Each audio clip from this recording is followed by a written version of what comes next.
That going. I'm going to call the meeting to order, and we'll get through a couple of things so that we can get down to talking to you. Okay, so, I'm ready. I'm now ready on my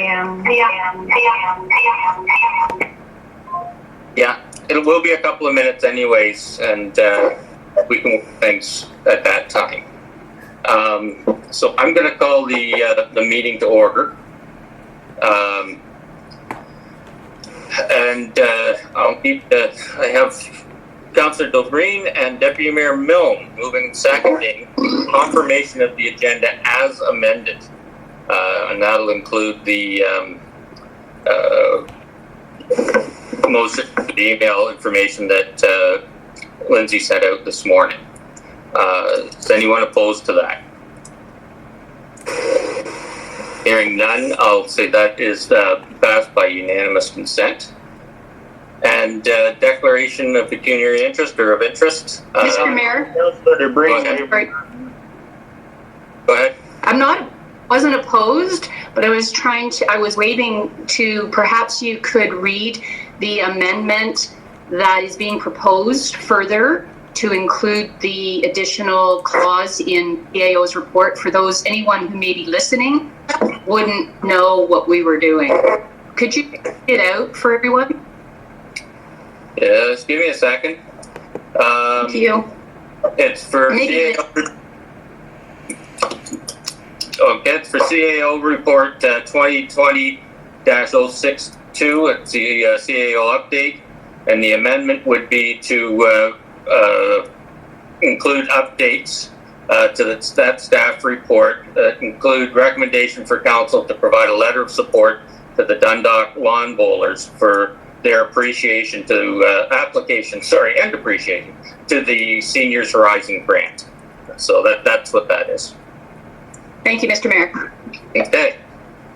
And I've already called for if anyone had declaration of pecuniary interest, or you can say now or at any time through the meeting.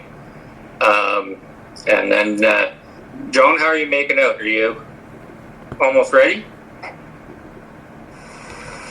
I am. I got them.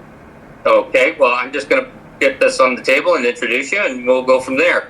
This is moved by Martin, seconded by Jim, that we received this presentation for information. So, Joan Dunn, please carry on with your presentation. It's great to have you here. Okay, thank you very much. I want to say good morning to Mr. Mayor, His Worship John Woodbury, and also to the member of council and the staff for having me this morning.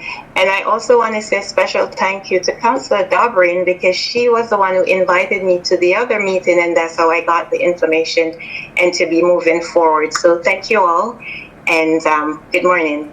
So my name is Joan John, and I am the president of this community organization, and it's a Junction Community Initiative. And we have a slogan where we say facing challenges and celebrating solution. The mission of the JCI is to make positive and durable changes in the lives of individuals by promoting a number of services and motivational programs to strengthen the community. And of course, our vision is to move forward as a community leader, uplifting life, enhancing opportunities and applications of services to empower and support individuals through community engagement, which is very necessary. We have a board, we're governed by a board, but we also have a management team, which is a little bit different from the board. We're a non-for-profit organization, and we're federally incorporated in Canada.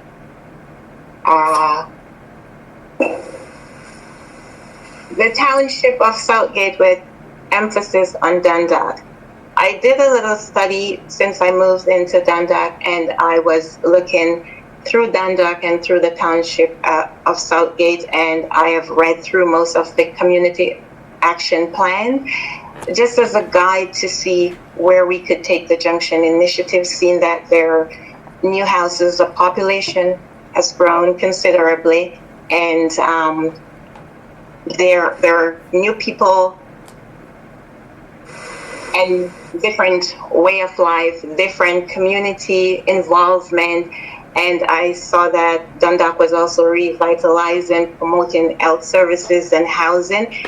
And as a citizen there now, I figured, what kind of citizen engagement could I bring, and what are the needs of the community going forward? And we can play a role in assisting the township in these areas. So, with that being said, again, the Township of Southgate is also developing a very detailed community improvement plan, which I find to be very good, and it was a bold plan, and with the population rising so fast, and we know what's going to happen in the next 5 to 10 years, and the township can be impacted by new people coming in, different cultures, different religions, all different kind of things with a rapid growth of population. And Dundalk is a primary service center for much of what is going on in Southgate now with the new subdivision and everything. And it now have a broad area of diversity, inclusion, adaptability, and different goals that will be coming up now to be met in the community and engagement. So some of the programs that the Junction Community Initiative is excited to present to the Township of Southgate will follow. We know the challenges today require problem solvers who bring different perspective, and we're willing to take that action. We have done that before, and we know that we can do it again, and we always like to empower the community that we're in. We have a lot of bold ideas and action, and we are strongly rooted now in the Township of Southgate, and we have some unique opportunities to offer. Right now, we were doing just small programs online due to COVID-19, and of course, we have to deal with the health issues and follow protocols and all of that. So, a synopsis of our programs that we do offer: diversity and inclusion in school and community, anger management, mental health, 2 stories of individual, family and community engagement, developing and enhancing family and community support, fostering social and emotional skill, mother's journey through her child addiction, academic achievement, leadership, job connection, resume building, introduction to entrepreneurship, introduction to trade and construction, and also arts and culture. This is just a synopsis, like everything is not included here. We also know that relocating into a new community can be stressful. Parents relocate for various reasons. Adaptability can sometimes cause serious implication on kids, especially new surrounding, new school, different way of life. And with the pandemic now, children are literally turning for solace on the computer. And we believe that even though the pandemic is on, we still think kids need to see each other even once a week while practicing health protocols, and also not be stuck in front of a computer and not being monitored because parents have to be at work. So we're offering some of the following programs now, which is current, and we have made a lot of changes. We are doing arts in isolation, and arts has always proven to help reduce anxiety, stress, loneliness, and we feel strongly that it's our responsibility to create some learning opportunities for kids during this time. We're also thinking of doing a Southgate Speak, where kids can actually write and exercise their creativity, speaking out loud, and regain some confidence and have that done and recorded so that is something that they can keep.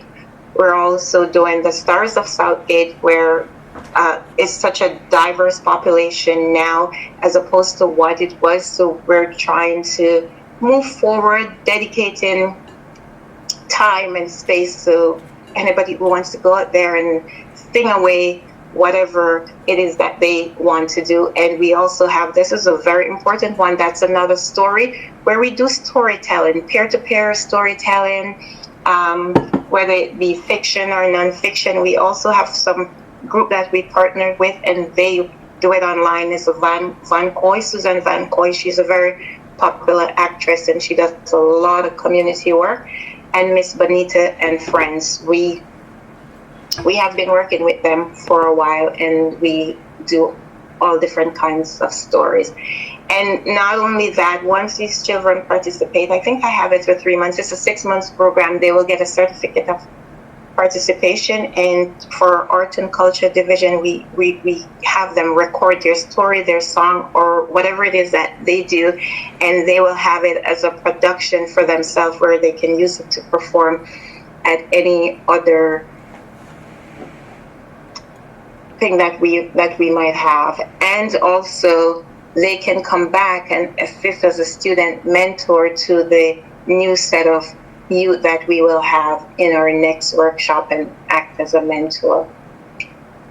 We have the Beautiful Girls program, where we empower women to be women without being, it's not a program about lipstick and dressing up. It's a self-esteem program where we teach them leadership skill and enable them to live beautiful life inside and outside, healthy lifestyle, healthy relationship, and growing up into confident women, knowing that they can do things too, apart from being ridiculed or just not being who they want to be.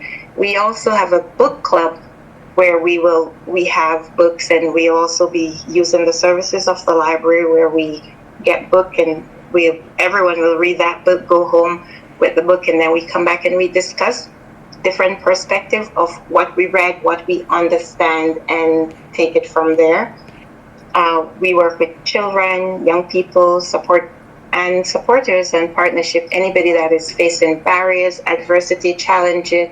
It doesn't matter what it is. So we want to create confident women while advocating healthy communities. Diversity and inclusion, this program is offered to the entire community, every individual who wants to learn about diversity, because we believe in diversity and acceptance, tolerance, honor, of valuing of different cultural, lifestyle, heritage, and knowledge. And this includes all similarities and differences that make us so unique and make us all different, but not limited. So we focus on mentorship, advancement, and an individual can actually ask questions and learn more about other people in the community, and just learn about other cultures, what they do, what we do, the kind of food you like. It's a very interactive program, and something that each and every one can learn from. Southgate Economic Development Department. I like to read a lot and make sure that I get some advice as to what we're doing and where we're going. So we did look up about some of the economic development that is going on in Southgate, as to small businesses, services, entrepreneur. And we also have a business network, and part of what we do, since we're involved with the community benefit programs. And of course, they're kids. Not everyone will be going to university or going to college. So there are kids that are hands-on, and they would probably want to go into trades or do something else. So we try to partner with other people, and we also have the partner and the resources to develop English as a second language program where necessary. And we're always open for suggestion, collaboration, partnership, because of course we're also new in the community, so we want to learn more about the community and to take instructions and listen to other parts. I did a little bit of a comparison as to why we know that the Junction Network will be very beneficial and also very useful in the community because the YWCA is located in Owen Sound.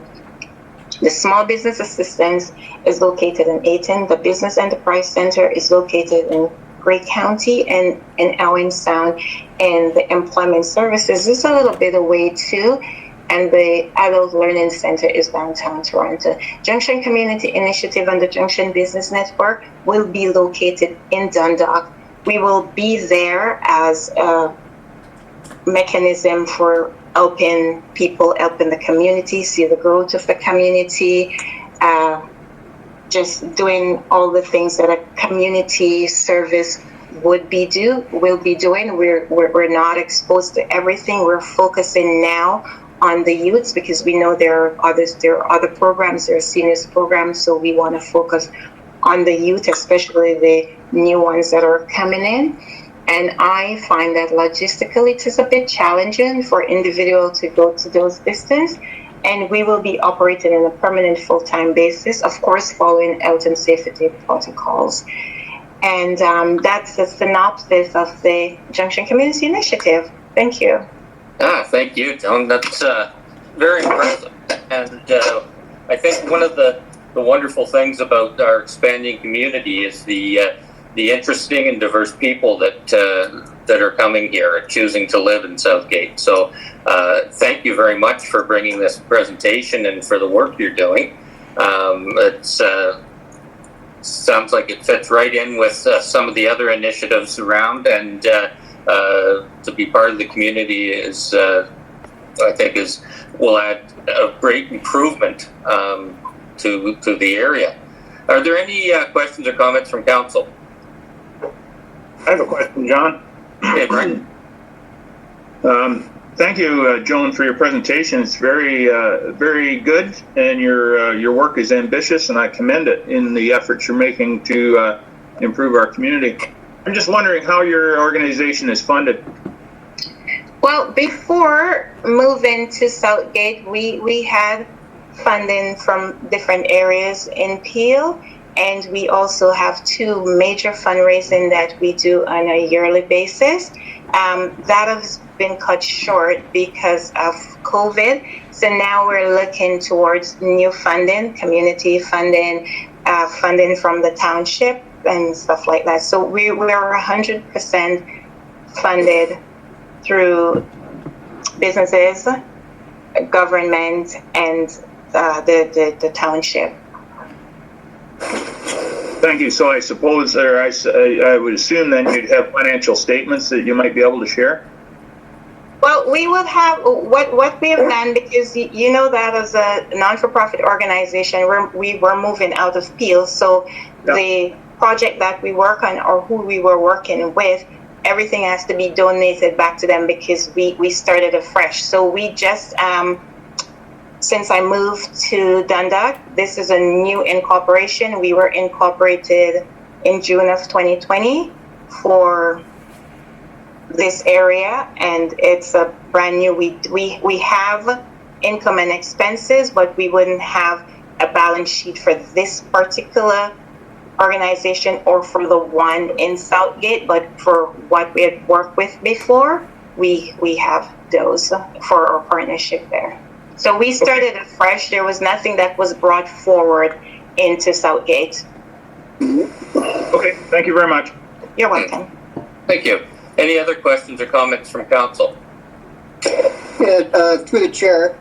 Hi, John. Councillor Shipston here. Great report. Thank you.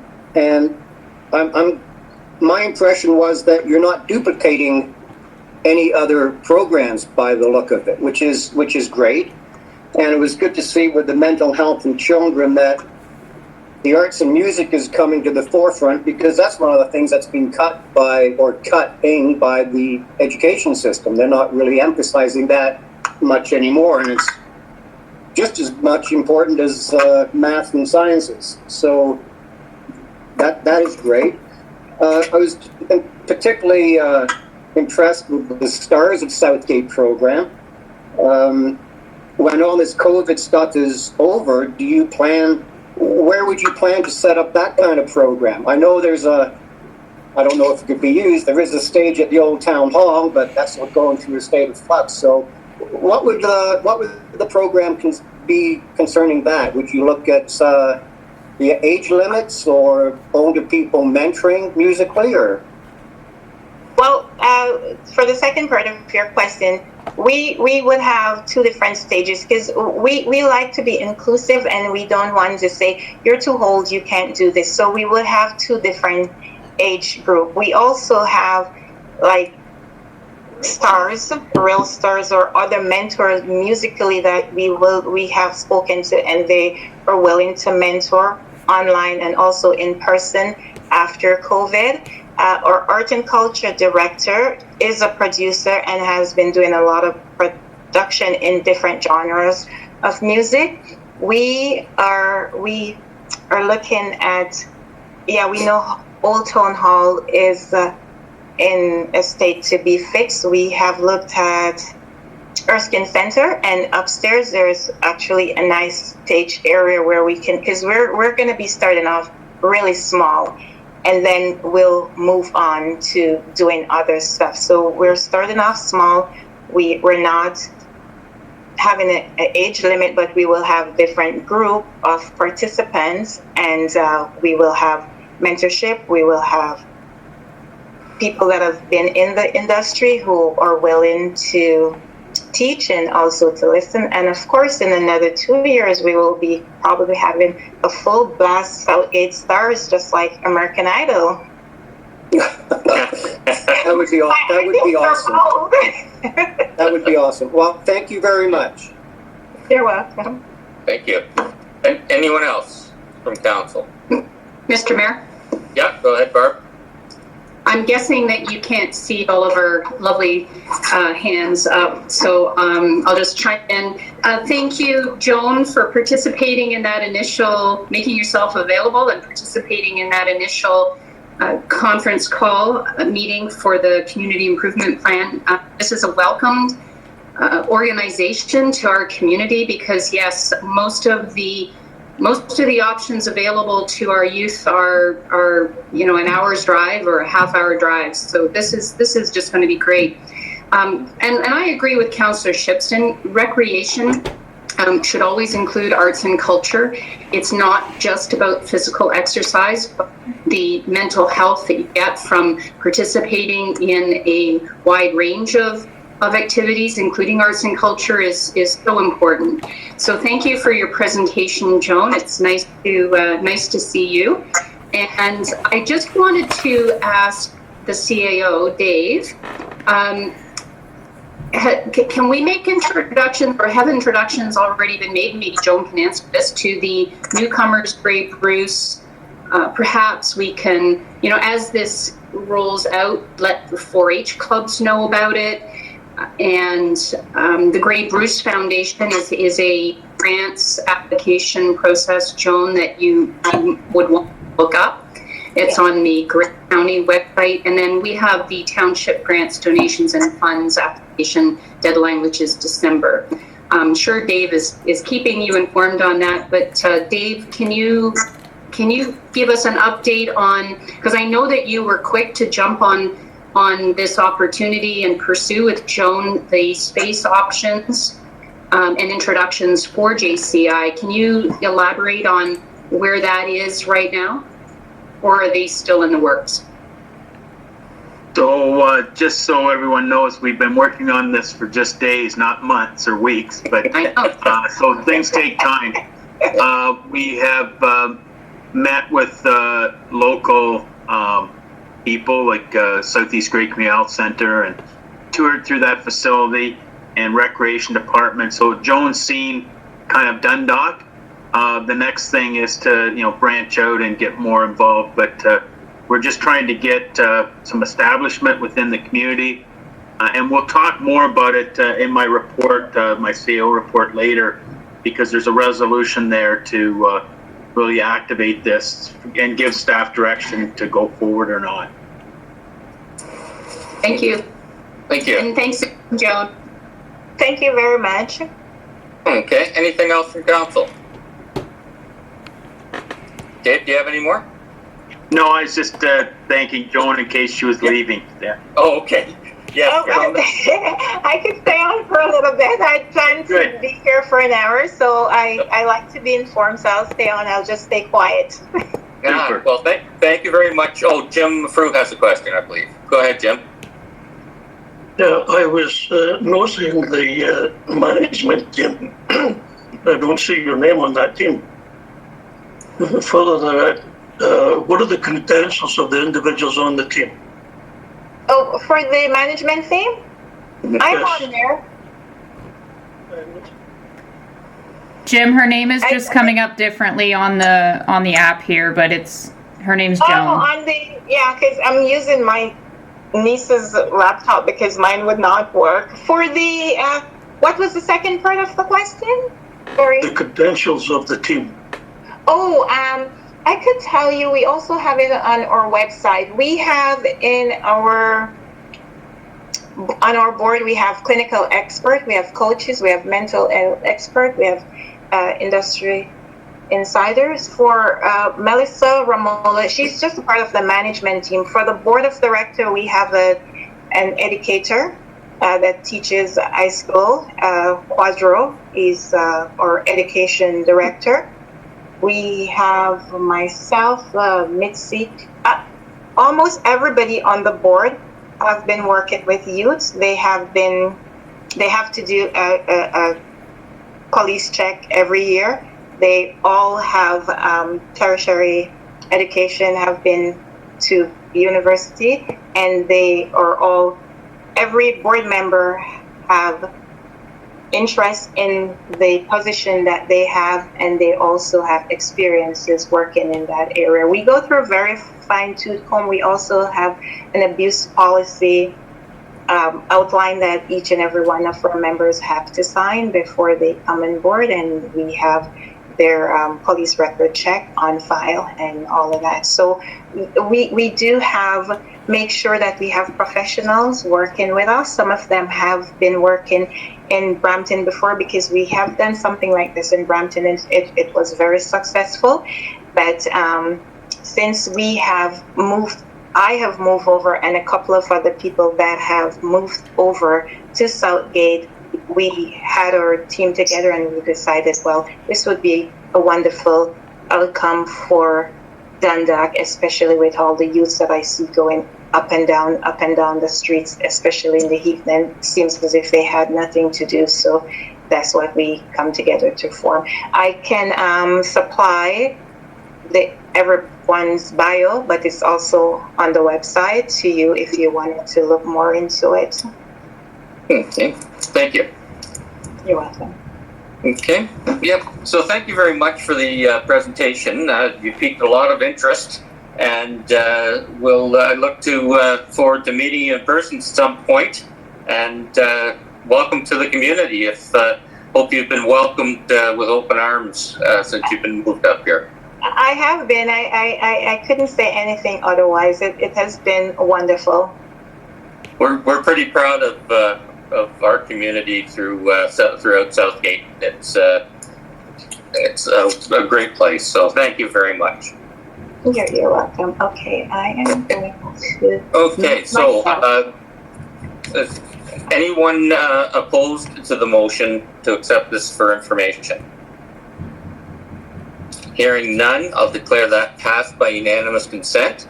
And we'll move on to 5.2, which is a presentation from Don Scott about Mr. Harris's property, and that's moved by Michael, seconded by Barbara. Good morning. Good morning, Mayor Woodbury and members of council and staff. Bob is here with me this morning, and I'd like to thank you for the opportunity to talk to you about Bob's request. I think the first major accomplishment I had being a technological dinosaur was getting on your meeting agenda and actually seeing people. Now, I'm just going to quickly review the report that I had sent into Lindsay, and I see it up on the screen. Basically, way back in August, we did send a letter in to council to outline Mr. Harris's request to remove part of the 1 foot reserve along Side Road 41, that in order that he could get a convenient access to his rear yard, in order that he could build an accessory structure.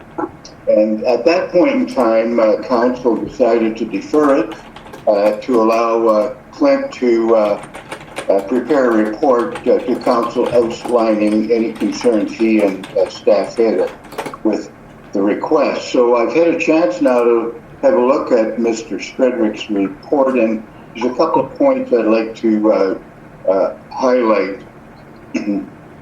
The first one, and this is a little confusing, the property is zoned R5, and any building, a principal one or an accessory one, and the use of that building has to comply with the R5 zone provisions. And any speculation by the neighbors or staff as to some other use that may or may not happen really should be discounted, as the building and its use must comply with the R5 zone. So there's never been a history of commercial activity at this site, and it's my opinion that there is adequate control through the zoning bylaw for controlling the uses that happen on this site. It's a concern where these what-if scenarios can be quite misleading, and it's really not fair to bring them into the discussion. We have the zoning bylaws in place, and whatever occurs in that property has to conform to it. Now, the other point that Mr. Stredwick brought up was with regard to strip development, and I would agree with Mr. Stredwick's comment if the proposed access was for a new residential lot, and that's not the case here. The proposed access will not create any new traffic or cause a reduction in the speed limits in this area. As I mentioned before, this is not an entrance to a new residential property. But if it was, then I would think that there is some validity in Clint's concern about strip development. That's not the case here. Mr. Stredwick's report contained a lot fabric map of the area, and it's quite obvious that there has been a substantial amount of strip development approved in this area over the years. Now, strip development is defined as a number of residential lots with separate entrances which are created in a linear fashion along a municipal road. And the access to an accessory structure does not meet that definition. The other issue that was raised was with regard to using Mr. Harris's own property to get to his rear yard.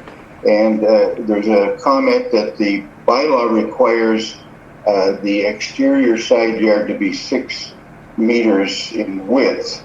And the staff felt that with the removal of some trees, the 6 meters is adequate to get to the rear yard where Mr. Harris wants to erect his accessory structure.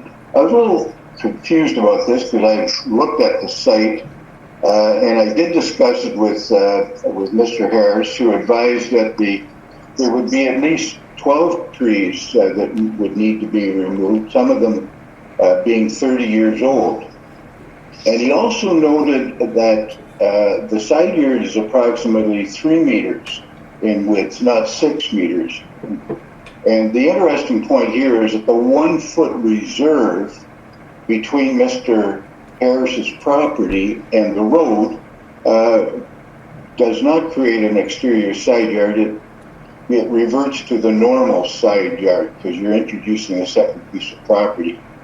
And I also felt that creating a laneway in this narrow side yard would have a significant negative effect on what I consider to be a very attractively landscaped property in that area. So although the staff suggestion seems reasonable, it's really not appropriate when you have a further look at it. And I didn't mention it, but I noticed in the staff report that Clint suggests that the staff has looked at 3 other municipalities and they all prohibit second entrances. I'm not too sure why they picked on those 3, but that's fine. I've had a look at the Grey Highlands zoning bylaw and Georgian Bluffs, and I don't see any limit in their general provisions or elsewhere on the limit to on driveway entrances on a lot. Actually, I looked at the Chatsworth bylaw, and I did confirm this with their planner. They have a section in their 511 that states, and I'm quoting right from their bylaw, that the minimum distance between 2 separate driveways on one lot measured along the street shall be 7.5 meters. That doesn't seem like much of a prohibition to me, but I'll just leave that point. In summary, the staff report expresses some legitimate concerns related to strip development. However, these concerns don't really apply to Mr. Harris's request. He's not creating any residential development, and we're not looking at any severance application. And I note that the property along Side Road 41 has a length of over 460 feet, which I feel is ample room to safely locate an entrance without any need to review or reduce the speed limits in this area.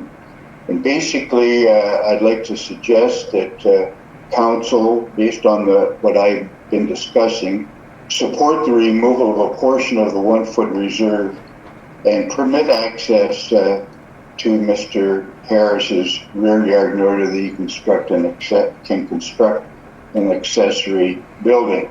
And I really, when I look at it, I think it's fairly safe to say that if it weren't for the 1-foot reserve, the township would have probably issued an entrance permit by now.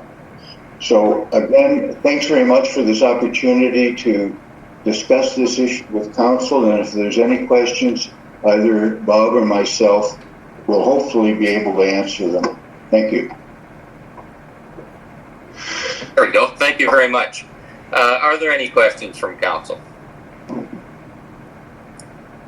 Barbara. I'm wondering, is our planner on the line, and are there any additional comments that we should be aware of from our planner? First off, and then I did have a couple of questions. Okay. Clint, are you there? Yeah, he's there. He's just, Clint, you're muted. Okay. If you want to make any comments at this time, Clint? I guess I could make a couple comments with respect to the additional information council's received. I think one of the important things Mr. Scott mentioned is conformity with the zoning bylaw. He mentioned that the bylaw provisions should be enough to regulate that. The uses on the property. However, I would suggest that's not true in the sense that all it takes is a request from someone apparently to change that. So this 1-foot road allowance or reserve was put in there for a specific reason, and now there's a request to remove it. So the same thing applies to the zoning, where you could say, yes, it has to comply with the zoning until somebody asks to change it, and then it doesn't, and then they make a new bylaw. So it becomes a bit of a thin edge of a wedge. You start out with this one, and then the one across the street happens, and so on, where each additional council doesn't want to take responsibility for the additional development. I also think it's important with respect to his comment about the 1 foot reserve, meaning that it's no longer an exterior side yard. I don't agree with that comment. I believe it is an exterior side yard. And I also have an issue with it only being 3 meters from the lot line, because since he brought it up in this letter, I asked the chief building official to look up the building permit that was issued for this site. And it was issued on the basis that it was 6 meters from that lot line. So I'm hoping he's just in error with his measurements, and there is 6 meters there. Otherwise, there's some conformity issues with the bylaw, in my opinion. And it's my comments with respect to strip development. Mr. Scott's right that this isn't a new lot. However, I would argue that when you put an extra entrance in there and you have activity coming and going from a different entrance, it has the same effect as having a new lot there, because you have more activity there, and it's one more entrance onto the road. And then before you know it, the one to the north of that will ask for that, and so on and so forth. That's generally how it goes. I'm not suggesting Mr. Harris is going to do that, but that's how I showed the map in my report. That's typically how it happens, is one request at a time. And not see the forest for the trees, in my opinion, is short-sighted, and that's why I made the recommendation. Council did delegate staff the responsibility for issuing these permits, and we've said no to lots of these in the recent past, both Jim and myself. And if council doesn't want us to make those decisions, then we can bring them forward to council. But that's my opinion. So I'll leave it at that. Okay, thank you. Barbara, questions? Thank you, Mr. Chair and Mr. Mayor. I think Clinton actually answered a couple of questions that I had about how many have we received for secondary entrances on a residential lot in the recent couple of years, and refused for these reasons. I go back to your original report, Clinton, and just because we've done it in the past doesn't mean that it makes good planning sense. So thank you for responding to all of my questions. That's it. Okay, thank you. Anyone else from council have any questions? Jim? Mr. Harris, when he started this project, ran into some problems with minimum distance separation and a creek. Both of these were in place, and it was decided that he couldn't put that project in. Well, Mr. Harris's planner get started with the investigation, and after working on it for some time, was able to dance around the regulations, and the permit was granted for this property.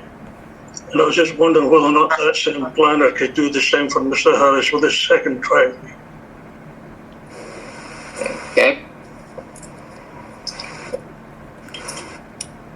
Any other questions or comments? Mayor Woodbury, Public Works Manager Jim Ellis would like to speak. Okay, go ahead, Jim. Good morning, good people. I just want to clarify, Mr. Scott had mentioned that he'd researched zoning bylaw for the different municipalities and did not see anything about second entrances that way. My research that I fed some information to Clint on this report was based off of those other municipalities that were mentioned in their entrance permit and guideline applications that specify about no second entrances. So I just wanted to make that clear that I wasn't looking in the zoning side of thing. I was looking in entrance permit applications and guidelines. Okay, thank you. Any other comments or questions? Yeah, Martin here. Oh, go ahead, Martin. Thanks, Jason. You're looking at that map. Where exactly is the laneway going to go? Because that's one thing we've never heard. It's going on that lot, but exactly where? Closer to the house, or in the empty spot closer to the other laneways, or where does he plan to build that building to put the laneway into the building?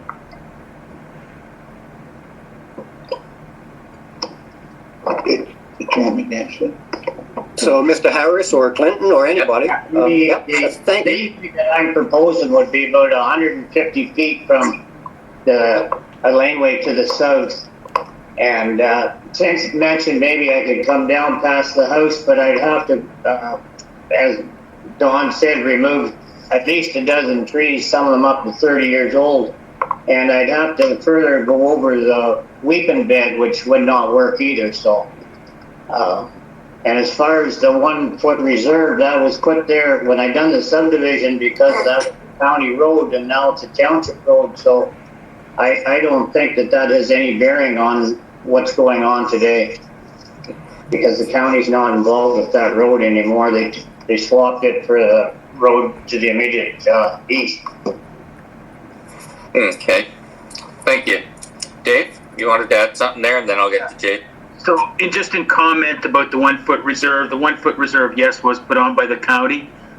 Just because we did the road swap doesn't mean the historic patterns of traffic flows have changed. I mean, people are still using it. It's still a paved road. And I think the reason for the 1 foot reserve is if you look at the map, the number of entrances on there now are fairly substantial. And, it's just the more entrances we have, the more risk of traffic issues. Okay, thank you. Jason? Well, I just looking at the length of the lot, like it's kind of a unique lot, I would say, the way it runs, like parallel to the road and long, being 460 feet. It's just a comment. I have no problem with it. I agree with how you can control it, what's going to be in there. It's not residential or commercial. What's he going to be in there a couple times a week, maybe? I'm thinking. Just it seems we spent so much time on this, and I know it's totally different, but in Dundalk, there's driveways every 20 feet. I know it's different the speed-wise out in the country and that, but given that location, to me, it's, some people's got to have some rights what they want to do with their land too, so I'm in support of it. That's just my comment. Okay, thank you, Jason. Any other comments? Okay, hearing none right now, then I will call the question on receiving the delegation for information. Or Michael, did you want to say something? No, I'm okay. I was just going to comment too that so I visited the site and I had to look at where the proposed driveway was going to go, and that for them to severance that piece of property off with his weeping bed there, I'm pretty sure they would never ever be able to build a house on that property because you would never get a well there to take the water to another building. So again, for him to put a shed back there to put stuff in, I mean, I don't have an issue with that either. Okay, thank you. All right, so we'll call the question now then on receiving this delegation for information. Mayor Woodbury, can I just interject? Deputy Mayor Milne, are you there? Yeah, I'm back now. Okay. I wondered, I just wondered if you had comments. I think you cut out there.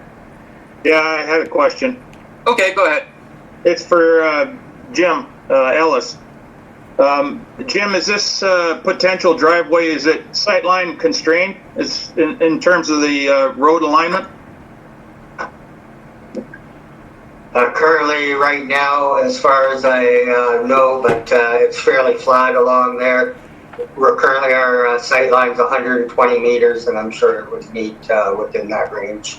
Okay. Acceptable. And the other question I have, how many second entrances have we awarded in the last year or two throughout the township?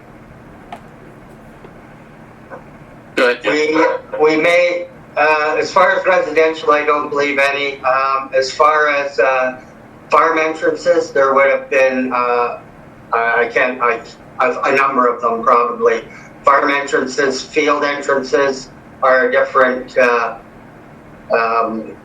look at different than a residential entrance. I'm thinking in terms of commercial entrances to as a secondary entrance to a business out in the rural area. There might have been one or two, but it might, I think without researching totally back, I think that was maybe a corner lots where they had an entrance off of both streets, one for residential, one for the commercial side. Well, I can tell you that I'm aware of at least half a dozen that haven't been, maybe not in the last year or so, but there are many of them that have taken place in I would say, the eastern end of the township, where an individual has purchased a farm, started a business. The main or the original driveway into the farm yard was not sufficient, so a commercial yard or commercial driveway was permitted and constructed into the business. I can't see that those entrances would be any different than this one. In fact, those ones would probably generate more traffic than this one ever will. So I'm a little concerned about, or a little surprised at the reticence of staff to remove the 1 foot restriction and allow the entrance permit here. But anyway, those are my comments, and I'll wait for Clint's report. Thank you. Okay, thank you. Dave? Yeah, so I think it's a little bit unfair to use a commercial analogy for this lot. Let's understand that this is a residential lot. And I mean, I believe there already is an accessory building on the property in addition to the residence. And really, I mean, it should have been planned for that rear lot access on property. Let's be clear, the county put the 1 foot reserve on for a reason. It was a county road, and it's not a county road now, but it still has the same traffic patterns. But if it was a county road, this would be, I mean, this just wouldn't be happening. I think we have to manage residential lots as residential lots. They need an entrance for family use and not commercial use. So I think the commercial comparison is totally different. We're talking about maybe an acre of land versus 100 acres of land for a business enterprise commercially on a farm or whatever, compared to a residential that doesn't have any commercial involvement or relationship at this point in time. Okay, thank you. Any other comments? Jason here again. Yep, go ahead.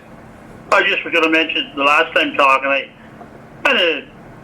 kind of bothers me when you bring up what other municipalities do and precedents they have.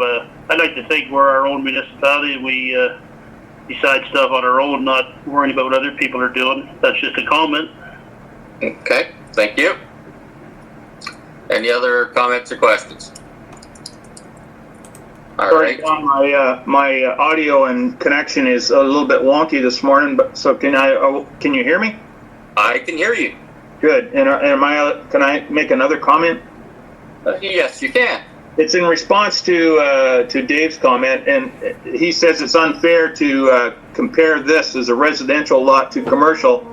I would suggest that all of the concerns that Clint has expressed, with the exception of the zoning, are the same. We're generating more traffic potentially, sight lines, all the rest of it. I don't see any difference here between a commercial entrance in terms of sight lines and things like that, safety. Yeah, I don't necessarily subscribe to that line of thinking. Okay, Dave? Yeah, just I'd like to add that they pay more taxes and they create jobs in the community when they're commercial enterprises. So I think it is considerably different versus the taxation on a residential lot. So if I follow that line of thinking, Mr. CAO, if I pay more taxes, I'm allowed to have a second entrance? Is that what you're telling me? Well, it would justify the commercial entrance then. But I thought the concerns here were safety. And they are as well. But why is it different than a commercial? Well, if council wishes to rezone that property commercial, then obviously we'd have to give a commercial entrance. But that's a balancing act between property use and property zoning and activity in the community. Okay, Clint, you want to comment? I think one of the biggest differences between a residential lot and the commercial entrance is in lots that Councillor Milne is commenting on is the size.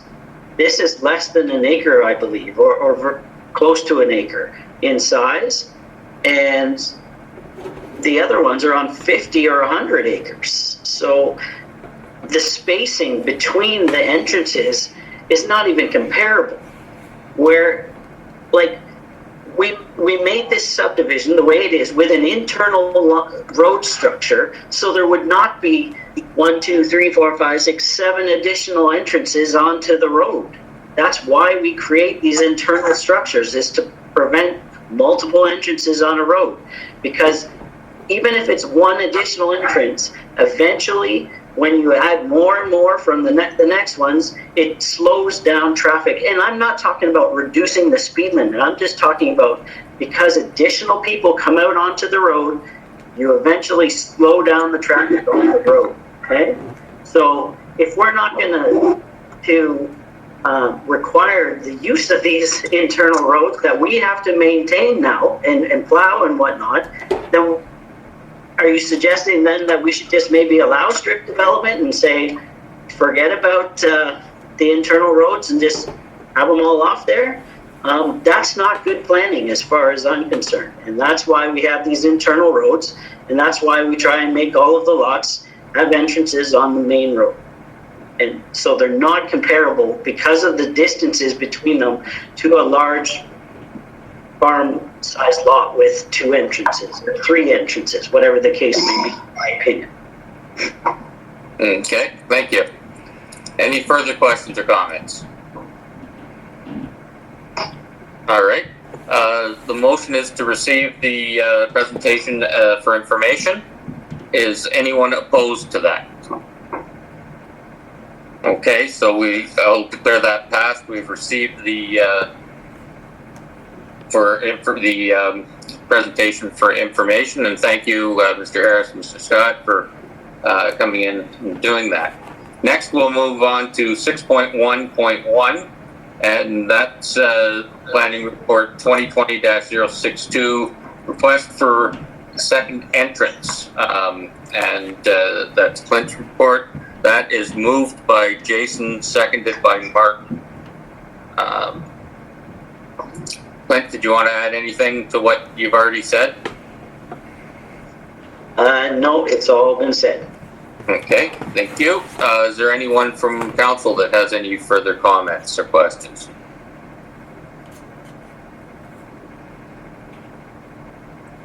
All right, not hearing any.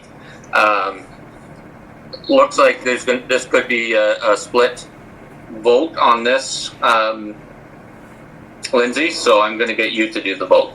Yes, thank you, Mayor Woodbury. So a recorded vote was called for staff report PL 2020-062, request for a second entrance for Robert Harris. Councillor Rice?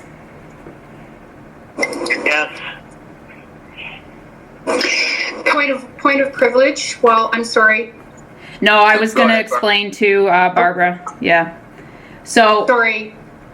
Yeah, just to explain what we're voting on. We're voting on his report to refuse the request. That's correct. Yeah, so the way the motion is worded is, be it resolved that council receive the staff report for information and that council refuse the request for a second entrance for this residential property. Okay, I want to change my vote, then I screwed up, I didn't read it right. No, that's okay. That's what I'll just restart. Mm-hmm. So, recorded vote called. Councillor Rice? No. Councillor Shipston?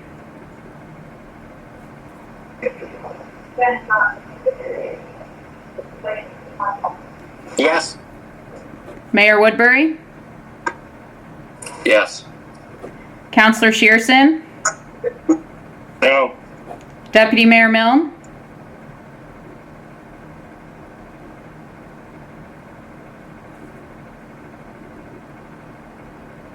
Deputy Mayor Milne, are you there?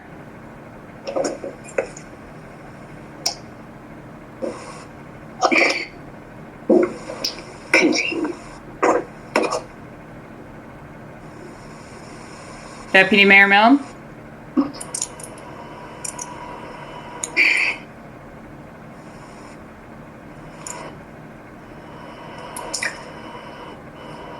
Can we proceed with the other councillors and Yep. then get Brian back online? Yep, that's fine. Next is Councillor Dobreen. Yes. Councillor Frew.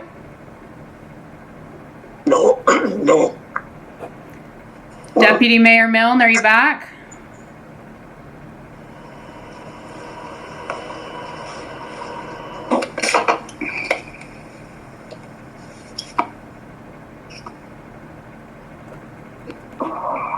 Deputy Mayor Milne?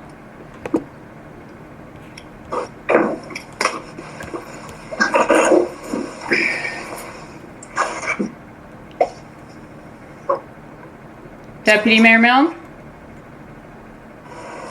So I will call Deputy Mayor Milne as absent, which is... Period. Brian was back. Oh, are you there, Brian? Yep. Okay, Yep. we're just... I hope you didn't hear me swearing at my computer. We're just under a recorded vote for the staff report to refuse the request for an entrance permit. I'm going to call for your vote, please. No. No. Okay, by a vote of 4-3, that's lost. Okay, thank you very much. Next, we move on to adoption of the minutes. For And- point of privilege, Yeah, go ahead. could, just to the result of that recorded vote, there were 4 yays and 3 nays, or there were 4 nays and 3 yays? 4 nays, 3 yays. Yes, that's correct. Thank you very much. Okay. So next we have Could I ask you a question, Mr. Chair? absolutely. Because that motion was lost, am I in order to introduce a motion to grant the entrance? That would be Lindsay's area. Lindsay? Can you guys hear me? I've been cutting out a little bit. I can hear you I now. can hear you. So I'm just trying to think here. So that's now failed, but so that means we're not refusing the request, is how I see that. But if council disagrees and wants to move a further motion for clarity, then that's fine. But the way I I'll see second that, Brian's motion if we're gonna. the way I see it is, So my question, go ahead, Brian. I was just going to say, so Madam Clerk, if I'm understanding you correctly, because we have turned down the recommendation to refuse it, your interpretation is that now staff will approve the request for the second entrance. Am I correct? That's my interpretation, but I better, yeah, we better move a motion just so it's worded there properly. Okay. Yeah. Well, I'll make a motion that we grant the request for the second entrance. Okay. That was seconded by Jason. Yeah, that's correct. So be it resolved Okay. that council approve the request for a second entrance for the residential property of Mr. Harris.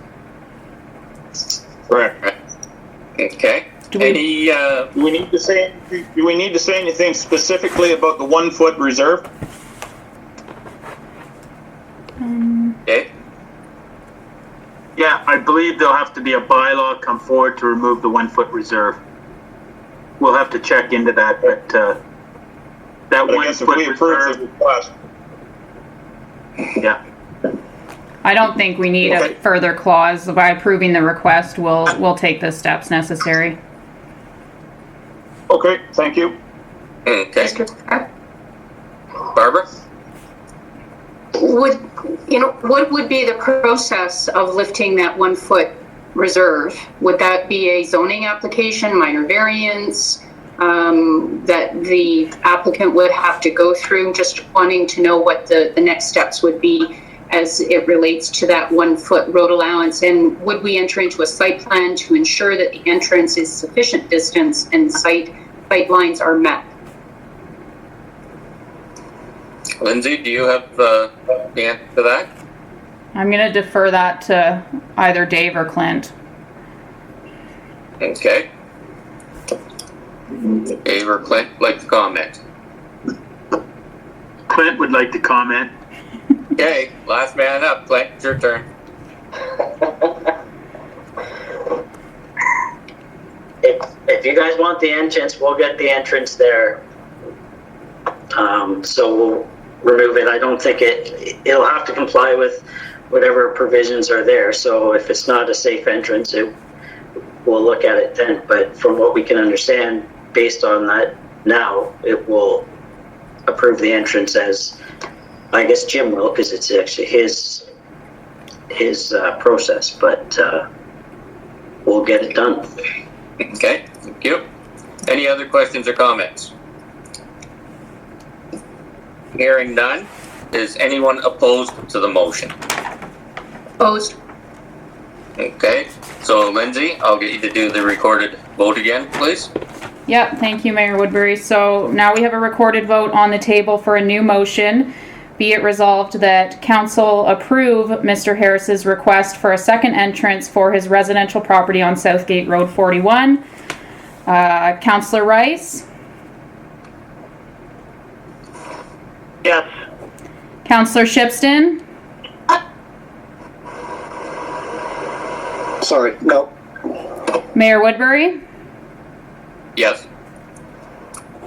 Councillor Shearson? Yes. Deputy Mayor Milne? Yes. Councillor Dobreen? No. Councillor Frew? Yes. By a vote of 5-2, that's carried. Okay, thank you. I now have a motion to adopt the minutes of the September 16th meeting, moved by Jim, seconded by Brian. Any discussion on those minutes? Okay, hearing none. Anyone opposed to the adoption of those minutes? I'll declare that passed by unanimous consent.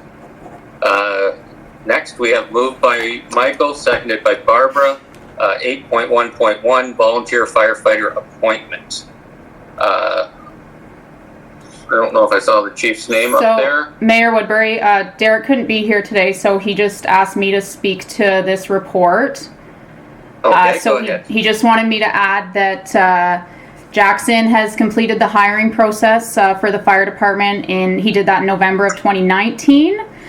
He was allowed to attend training and take part in the recruit class with the understanding that he would not be allowed to attend fire calls until he was 18 years old.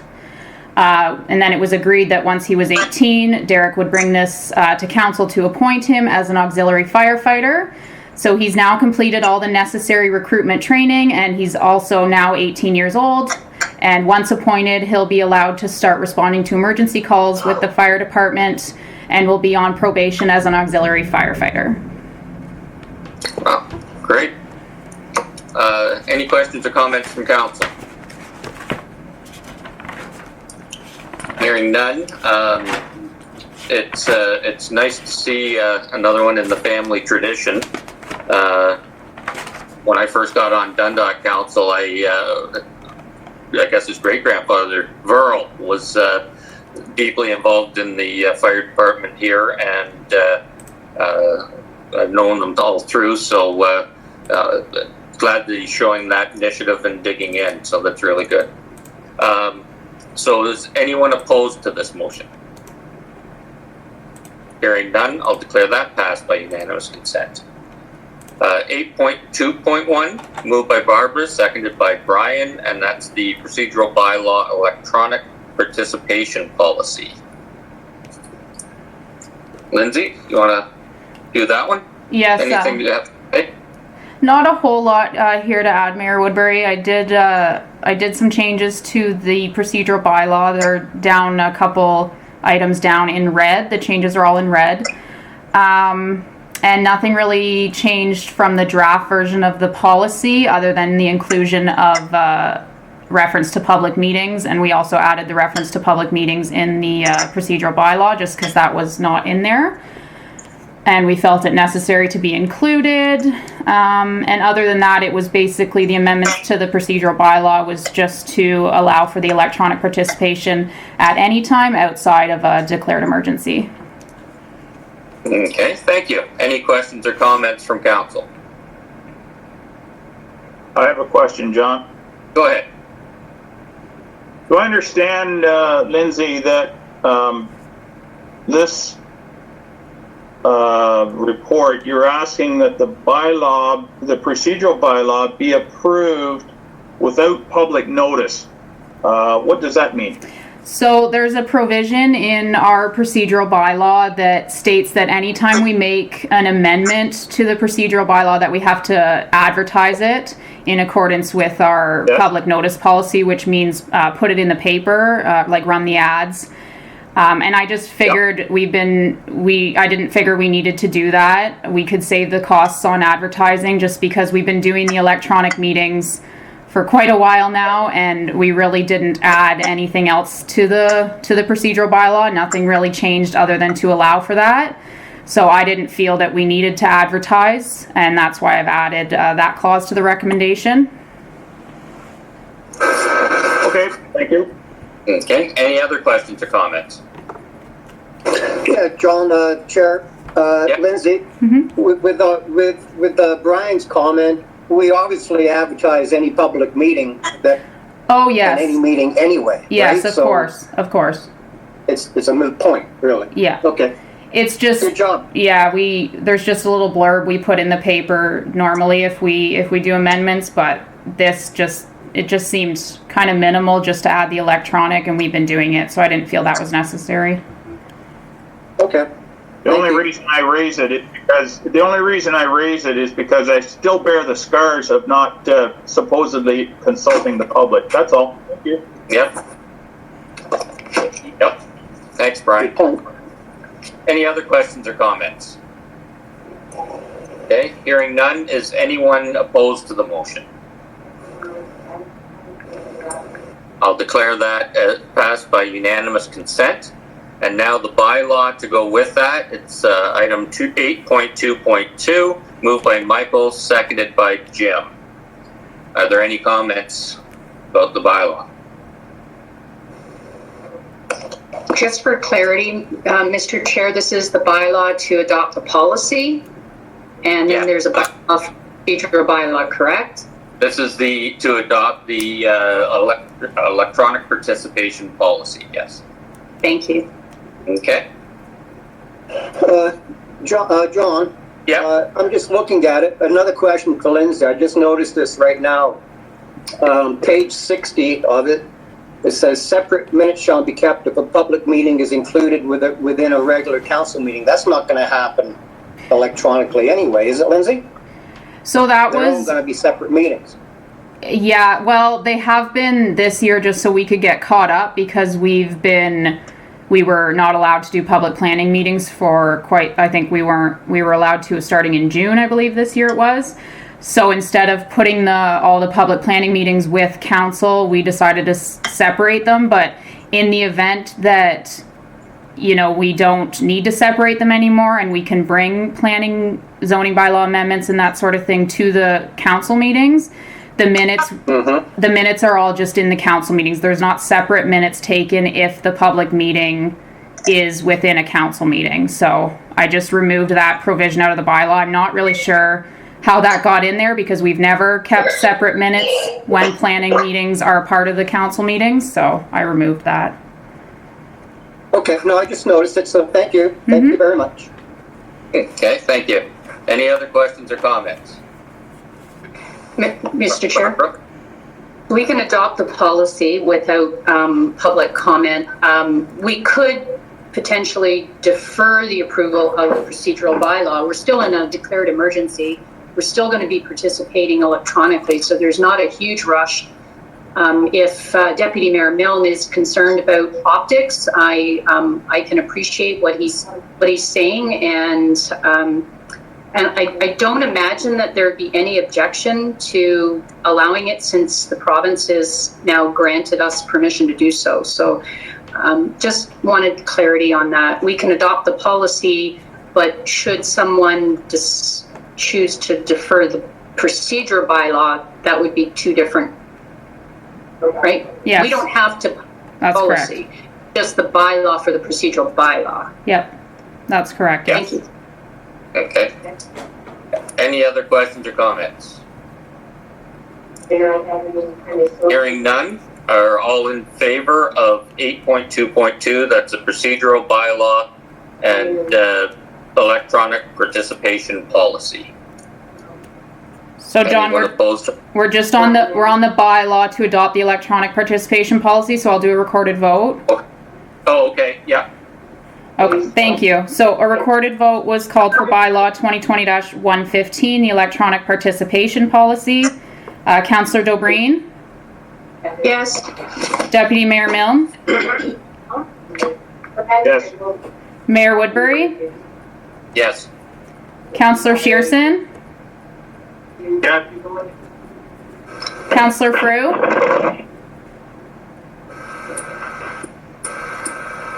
Councillor Frew? Yes. Councillor Shipston? Yes. Councillor Rice? Yes. By a vote of 7-0, that's carried. Okay, thank you. Barbara? Just to point, if you could ask our participants to mute their phones. It appears that there's people speaking in the background in some locations, and during the recorded vote, it's a bit distracting. Okay, I think you just did tell them, so thank you.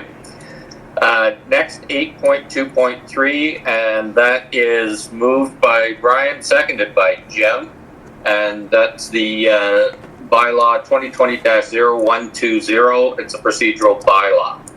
Any comments or questions on this? So if I might, Mr. Chair. You might. Thank you. I thank Councillor Dobreen for the clarity.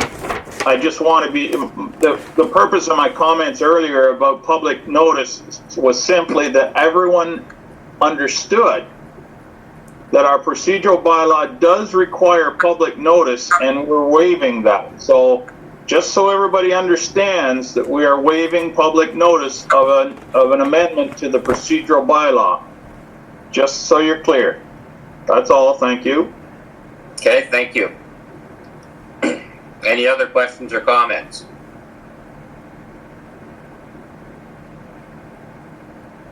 Okay, hearing none. Lindsay, I'll have you do the vote, please. Thank you, Mayor Woodbury. So recorded vote for bylaw 2020-120, the procedural bylaw. Councillor Shipston? Yes. Councillor Rice? Yes. Councillor Dobreen? Yes. Deputy Mayor Milne? No. Councillor Shearson? Yes. Mayor Woodbury? Yes. Councillor Frew? Yes. Yes. By a vote of 6-1, that's carried. Okay, thank you. Next, we move on to 8.2.4, and that's fire reservoir agreement. So that is moved by Martin, seconded by Barbara. Is there anything you wanted to add to that, Lindsay? Sure. So this is just, we entered into a site plan. I think that was the September 4th council meeting, or September 2nd, sorry. Council approved a site plan for property just on the corner of Gray Road 8 and Southgate Road 12. And one of the provisions of the site plan is for fire suppression, which included the a fire reservoir to be placed on the property. So this is just the agreement to formally. Okay, thank you. Any questions or comments on this? Jim? What is the capacity of this reservoir?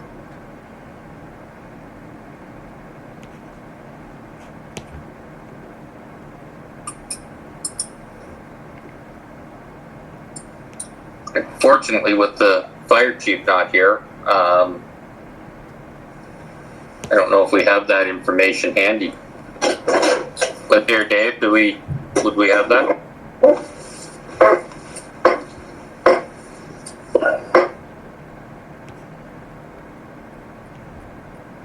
You have to unmute. Do you have that in your site plan documents, Clint? The last I saw, it was proposed to be about 40 or between 40 and 50,000 gallons, I believe. Okay. Thank you. Any questions or comments? Yeah, through the chair, Martin here. Clint, it just came to me looking at this. We've had a lot of site plans for farms where they might have to put in these cisterns. They're not going to be put willy-nilly. Like, is there going to be a look at all the farms and places like this church cemetery? Are they going to be planned in such a way that they're going to be equally distant, so there's not too much driving by the fire department to get to these? Because this is the first one that's come up, isn't it, to actually being done? Well, the issue, planning's never quite that precise with. Well, no, but we've been requiring it in the last little while of the site plans that have been approved, so that if we need that, we can include it. This was a specific case where they couldn't get their building permit unless they had this on the site. So as a result, they had to have it anyways. So now we're just making it so that now it can be used by the fire department for surrounding areas as well. Okay, that's what I was kind of getting to. Thank you, Clint. And just to add 2 cents to that, the fire chief has been working at getting access points to water in various parts of the township, and not necessarily just on private property, but it could be water access in other spots. So he's been working on that. Barbara, do you have a question? Thank you, Mr. Chair. And I just wanted to clarify for anyone listening, I did have a email confirmation from the fire chief, since he's not here to speak, that if this reservoir was used for firefighting on or off that property, the fire department would replenish the water into that reservoir. Okay. Mayor Woodbury, if I might. You might. So I just confirmed with our CBO Bev Fisher that he's pretty sure it's 40,000 gallons, which is larger than is required actually. Mm-hmm. Yeah, thanks. Dave? Yeah, it's exactly 40,000 US gallons. Okay. All right. US gallons will still work here, so we're good. When you figure, just for information's sake, when you figure that if they're fighting a structure fire with their normal 38 millimeter hose, they're only using less, I guess about 60 gallons is all they can put out in a minute, if that. So that's a lot of water for them to get started with and go. Any other questions or comments? Hearing none, is anybody opposed to this agreement?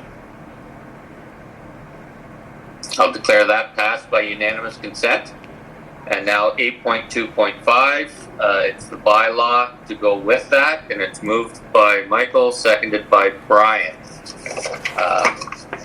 Any other comments, Lindsay, for that, or Dave? No.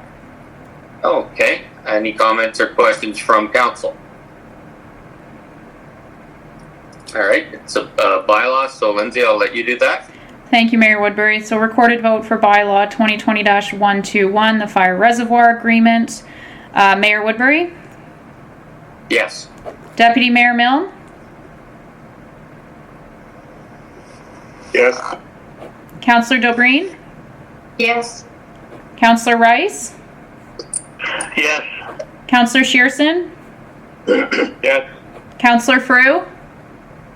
Yes. Councillor Shipston? Yes. By a vote of 7-0, that's carried. Okay, thank you. Barbara? Before we get into the Public Works Manager reports, we have a 5-minute recess. No, I think 10 minutes works better. Okay. Thank you very much. So let's, it's 10:27 now, and let's take 10 minutes. We'll be back for 20 to 11. Thanks, everyone.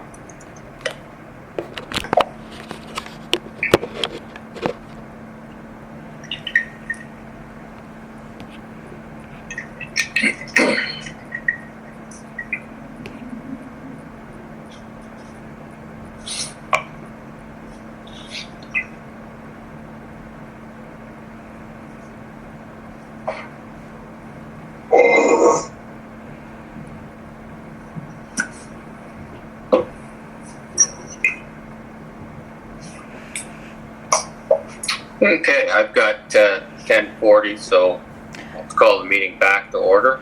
Could I just request a roll call, Mayor Woodbury, just to make sure everyone's back? Yep, that's just what I was thinking too. So I see you. Deputy Mayor Milne, are you back? Yes, I am. Thank you. Okay. Councillor Dobreen? Present. Councillor Frew? Yep. Councillor Shearson? Yes, I am. Councillor Rice? Yep. Councillor Shipston? Yes. Okay, perfect. We're good then, John. Go ahead. Okay, great. And just to get it out of the way, since we've got quite a bit to do still, I'd be willing to entertain a motion that we go past noon, and then hopefully not have to use it. Barb will move it. So who'd like to second? I'll second it, John. Okay, Lindsay, you pick somebody there. Bunch said. We'll go with Councillor Shipston. I heard him first. Okay, thank you. Any comments or questions? Is anyone opposed to that? All right, I'll declare that passed. Now we're on to 8.3.1, and that's the one-ton truck, moved by Barbara, seconded by Jason. Hi, Jim. You want to add anything to your report on this? No, this is the third time I believe it's come around, so I'll entertain the question. Okay, thank you. Any questions or comments from council? Barbara? Thank you, Mr. Chair. I can appreciate the frustration by the people who responded to the original tenders, and I can also appreciate staff's desire to have a diesel option for towing ability. I can speak from experience the difference between a gas engine and a diesel engine when hauling a trailer. So I hope that this will get the job done for you, Jim, and let's get on with it. Okay, thank you. Any other questions or comments? Just a comment, Mr. Chair. I too want to thank staff for their indulgence on their hard work on this particular item. I would just say that the taxpayers are happy that the budget was followed. Thank you. Thank you. Any other questions or comments? Jason, John. Go ahead. Yeah, no, I was echo Brian's comments but in the staff report, I just talking about how the bidders were upset having to do this again, and that kind of, I don't know, that's their problem, I guess. But yeah, let's get it done, and good work to the staff. Okay, thank you. Any others? All right, is anyone opposed to that motion? Hearing none, I'll declare that passed by unanimous consent. 8.3.2, and that's the department report that is moved by Brian and seconded by Michael. Jim, did you want to highlight any of your report there? Just we've received the new grader, so the other one, the unit we're disposing of, 102, is going on to Gov Deals here anytime. He was in and took the pictures and information. Just want to say that staff worked pretty hard to get that big culverts. They're huge when you look at them. A lot of overkill from what was there before, but that's what the engineers determine is required. But well done by our own forces and some outside contractor on that. And Mayor Woodbury's claim for the Waste Reduction Week is in this report. Good. Thank you. Any questions or comments? Barbara. Jason here. Oh, sorry, go ahead. Oh, yeah, and then Barbara, then Jason. Thank you, Mr. Chair, and thank you, Jim. I was by the depot at the time the grader was delivered. Pretty sweet, and did send you a picture. I do want to just add that seeing the pictures of some of the works that our staff are doing, the culvert installations, that it's great, because we didn't get a roads tour this year due to COVID, and seeing some of these things that you've been working on throughout the municipality, I think is really helpful. So thank you very much for including those. Thank you. Any other questions or comments? Oh, Jason, sorry, I almost forgot. Go ahead, Jason. Yeah, no, I just saw echo Barb's comments on the culvert there, Jim. Looks good. I was passing quite a bit here lately. Just wondering on that culvert, why that culvert was not replaced when that road was paved not too long ago. But no, you did a great job. I'm just wondering that the other day. Go ahead, Jim.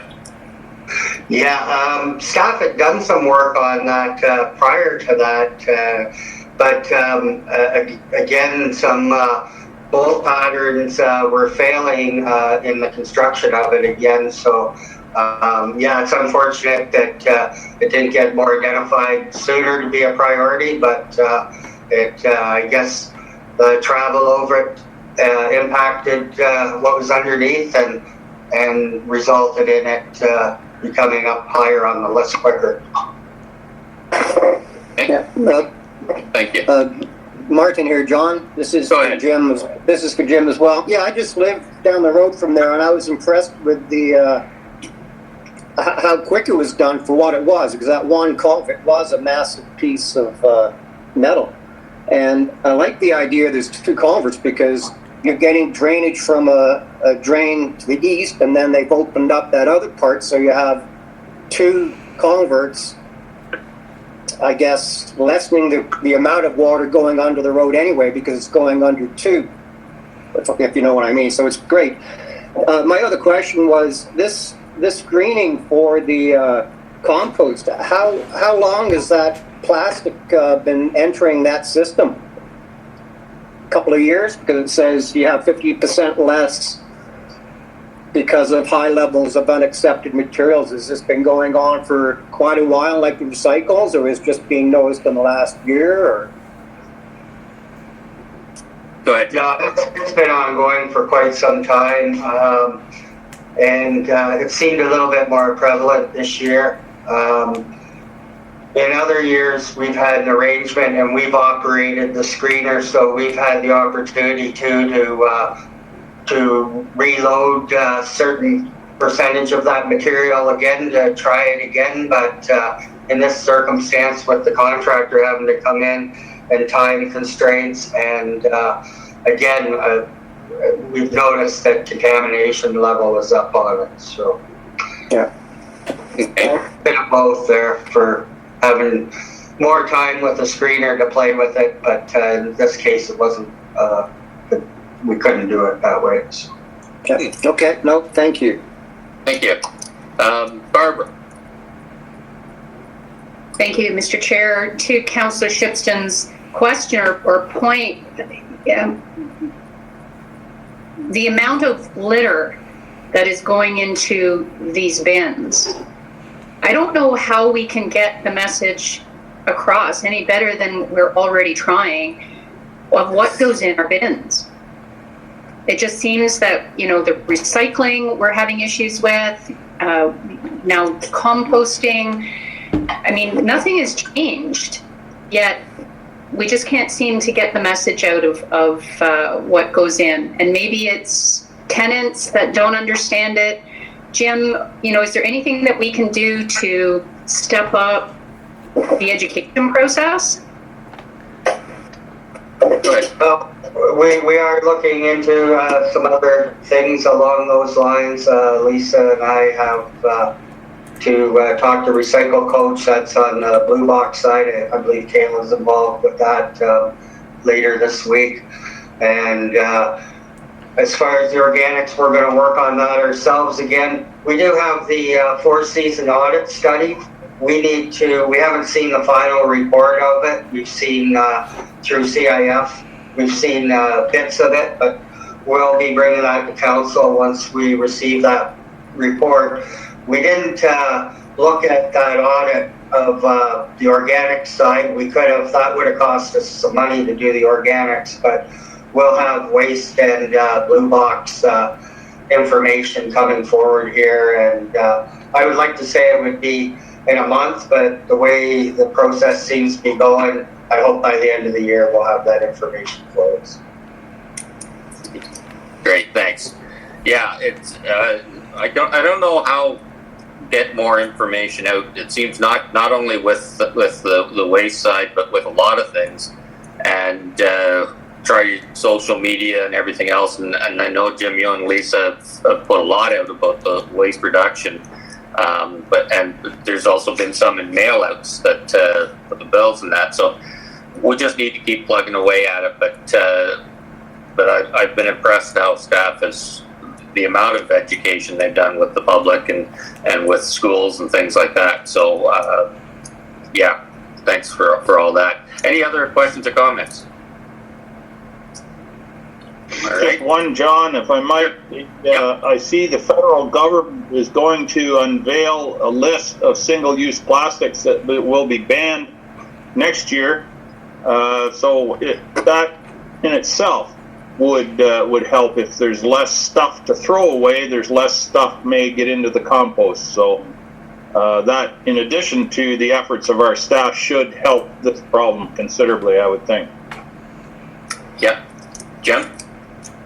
Yeah, just on that note too, we've started this week, yesterday and tomorrow with the Ontario Recycler Workshops being virtual this year.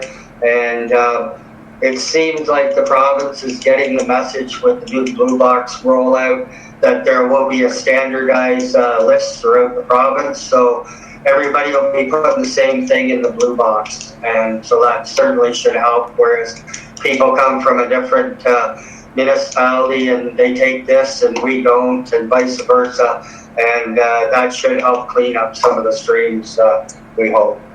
Good, thank you. Okay, hearing no other comments or questions, is anyone opposed to this motion?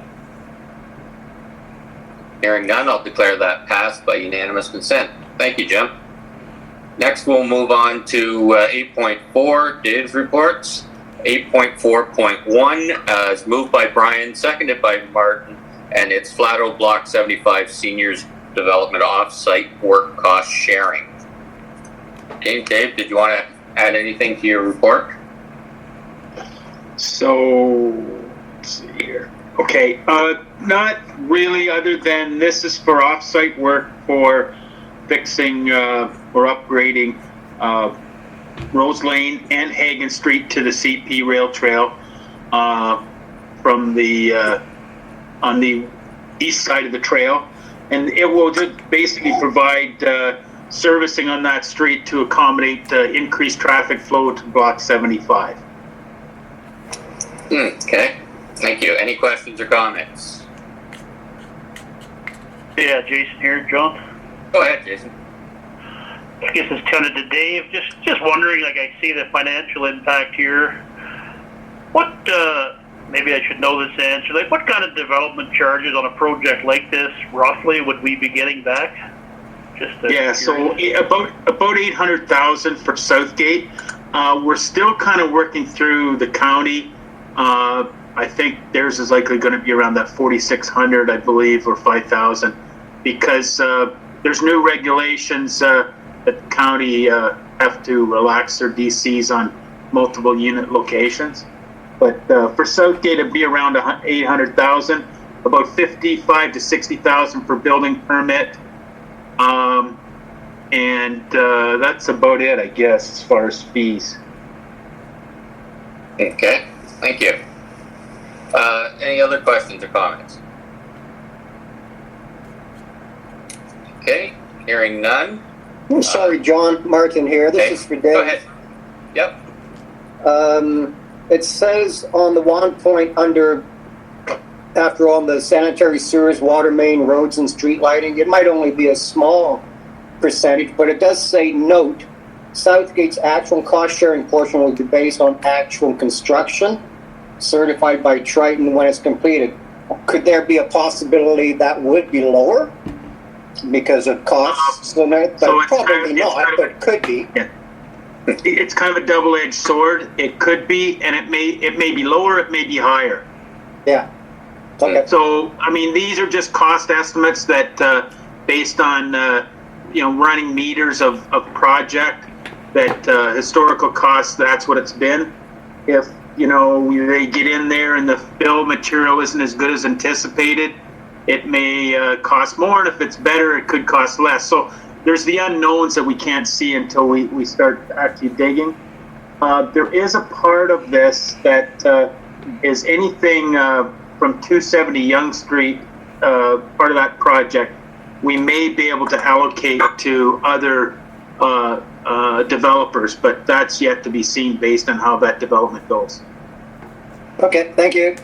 Thank you. Any other questions? Okay, hearing none. Is anyone opposed to this motion? I'll declare that passed by unanimous consent. Next, we move on to 8.4.2. That's bylaw 2020-110, and this is bylaw to go with the last report. Moved by Barbara and seconded by Jim. Probably not much to say about the bylaw since we've already discussed the other part. Okay, Dave. And anyone from council have any questions or comments on the bylaw? Okay, hearing none. Lindsay, since it's I'll get you to do the recorded vote on, please. Thank you, Mayor Woodbury. Recorded vote for bylaw 2020-110, which is the Block 75 Seniors Development Cost Sharing Agreement. Councillor Frew? Yes. Deputy Mayor Milne? Yes. Councillor Rice? Yes. Councillor Shipstead? Yes. Councillor Dobreen? Yes. Councillor Shearson? Yes. Mayor Woodbury? Yes. By a vote of 7-0, that's carried. Okay, thank you. Next, we have 8.4.3, moved by Brian, seconded by Jason, and that's the Flat Oak Block 75 Seniors Development Reserve Capacity Servicing allocation. Dave? Yeah, so we've got a site plan in place here. and now it's time to put the allocation in place. 80 units with a conversion factor of 0.7 equivalent residential units capacity assigned to each apartment. So that requires an allocation of 56 units. Okay, thank you. Questions or comments?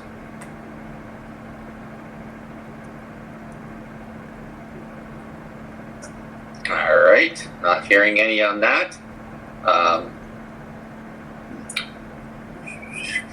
Is anyone opposed to the motion? Hearing none, I'll declare that passed by unanimous consent. And the next is 8.4.3. We just did that one. It's 8.4.4, and that's moved by Michael, seconded by Jason. And that is the bylaw for the seniors apartment servicing allocation agreement. Any comments on this? Okay, hearing none. Lindsay, I'll get you to do the vote. Thank you, Mayor Woodbury. Recorded vote called for bylaw 2020-111, the Block 75 Seniors Development Reserve Capacity Servicing Allocation Agreement. Councillor Dobreen? Yes. Councillor Shearson? Yes. Councillor Frew? Yes. Deputy Mayor Milne? Yes. Mayor Woodbury? Yes. Councillor Rice? Yes. Councillor Shipston? Yes. By a vote of 7-0, that's carried. Okay, thank you. Next up, we have 8.4.5. That is the Flato Glenelg Carriage House site alteration agreement, moved by Brian and seconded by Jim. Dave, did you want to add anything to that? Just that basically it's a standard site alteration agreement that we've used before, I believe in Flato West and North and South. We're just putting this in place to allow them to get started on work this fall to progress that subdivision. And they've got all the documentation required as far as a fill control plan specifically for the site, which has been reviewed and approved by Triton. So everything is in place as far as geotechnical and plans that they need to accompany this agreement. Okay, thank you. Any questions or comments from council? I have a question, John. Go ahead. Thank you. I note in the last report that came forward that Triton's actual report was included in the agenda materials. I see in this report that Triton staff did review it, as Dave mentioned, and they've approved it, or they've, recommending approval, but yet the report itself is not in the agenda materials. Looking through the materials that are in the agenda look very comprehensive, but I'm no engineer, so I'm wondering why the discrepancy as to why the Triton report is in one and not in the other. Are you referring to the when we did it about 3 or 4 years ago?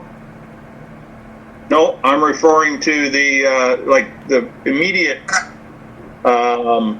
report today, or the immediate preceding report today that we discussed, the allocation of service capacity. Triton's actual letter of approval or recommendation of approval was in that material.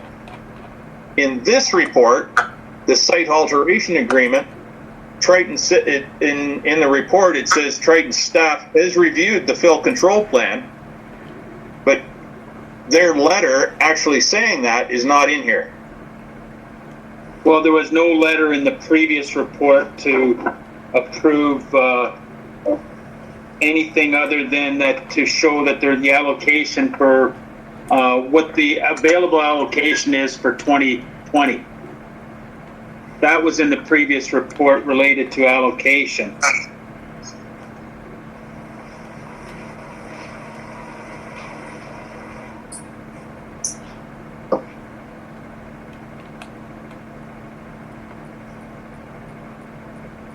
We still there? Yep. Does that answer for you, Brian?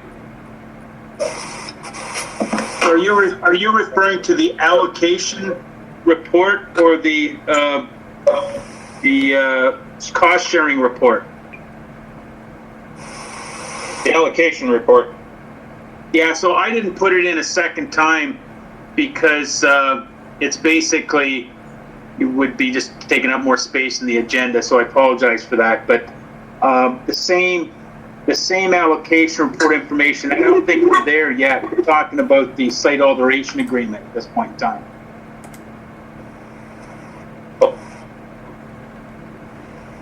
Okay. Barbara?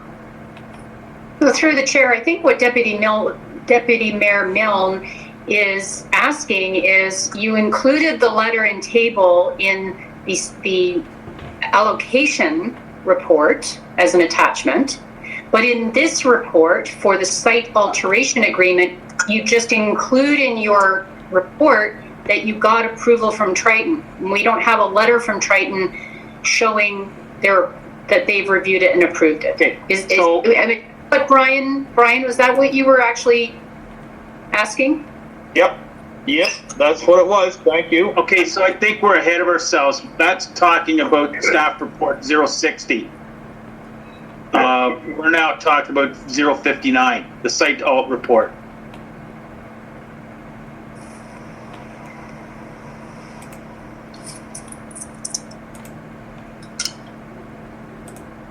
Okay. Yeah, there'd be an allocation letter in that one, in 60. Is that what you're saying, Deb? Well, the site allocation letter is, all the allocation letter is doing is establishing how many residential units of capacity we have available in 2020. So yeah. I wanted to establish that in 2020 for the Flato Block 75 Seniors Apartment Project. So in my report, but I think let's just deal with this one and then we'll get to the allocation later. Yeah, so I think what Brian... Allocation has nothing to do with 0059. Right. Yeah. We know. Yeah, so I don't want to put words in your mouth, Brian, but I think what he was saying was in 59, you've noted what Triton has said, but there's no letter from them saying that. And so he was wondering why there was letters in some and not in others. Okay, and that's exactly my point. Thank you. If you look at the bottom, the last paragraph of staff report 59, Triton staff reviewed the fill control plan. Well, that's nice that they reviewed it, but where are their comments saying that they agree with it? And I guess we're bringing forward that, telling you that.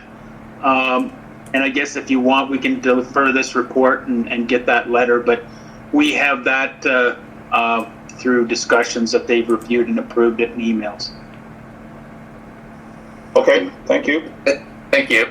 Any other questions or comments? All right.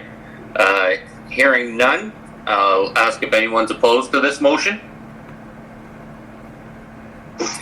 I'll declare that passed by unanimous consent.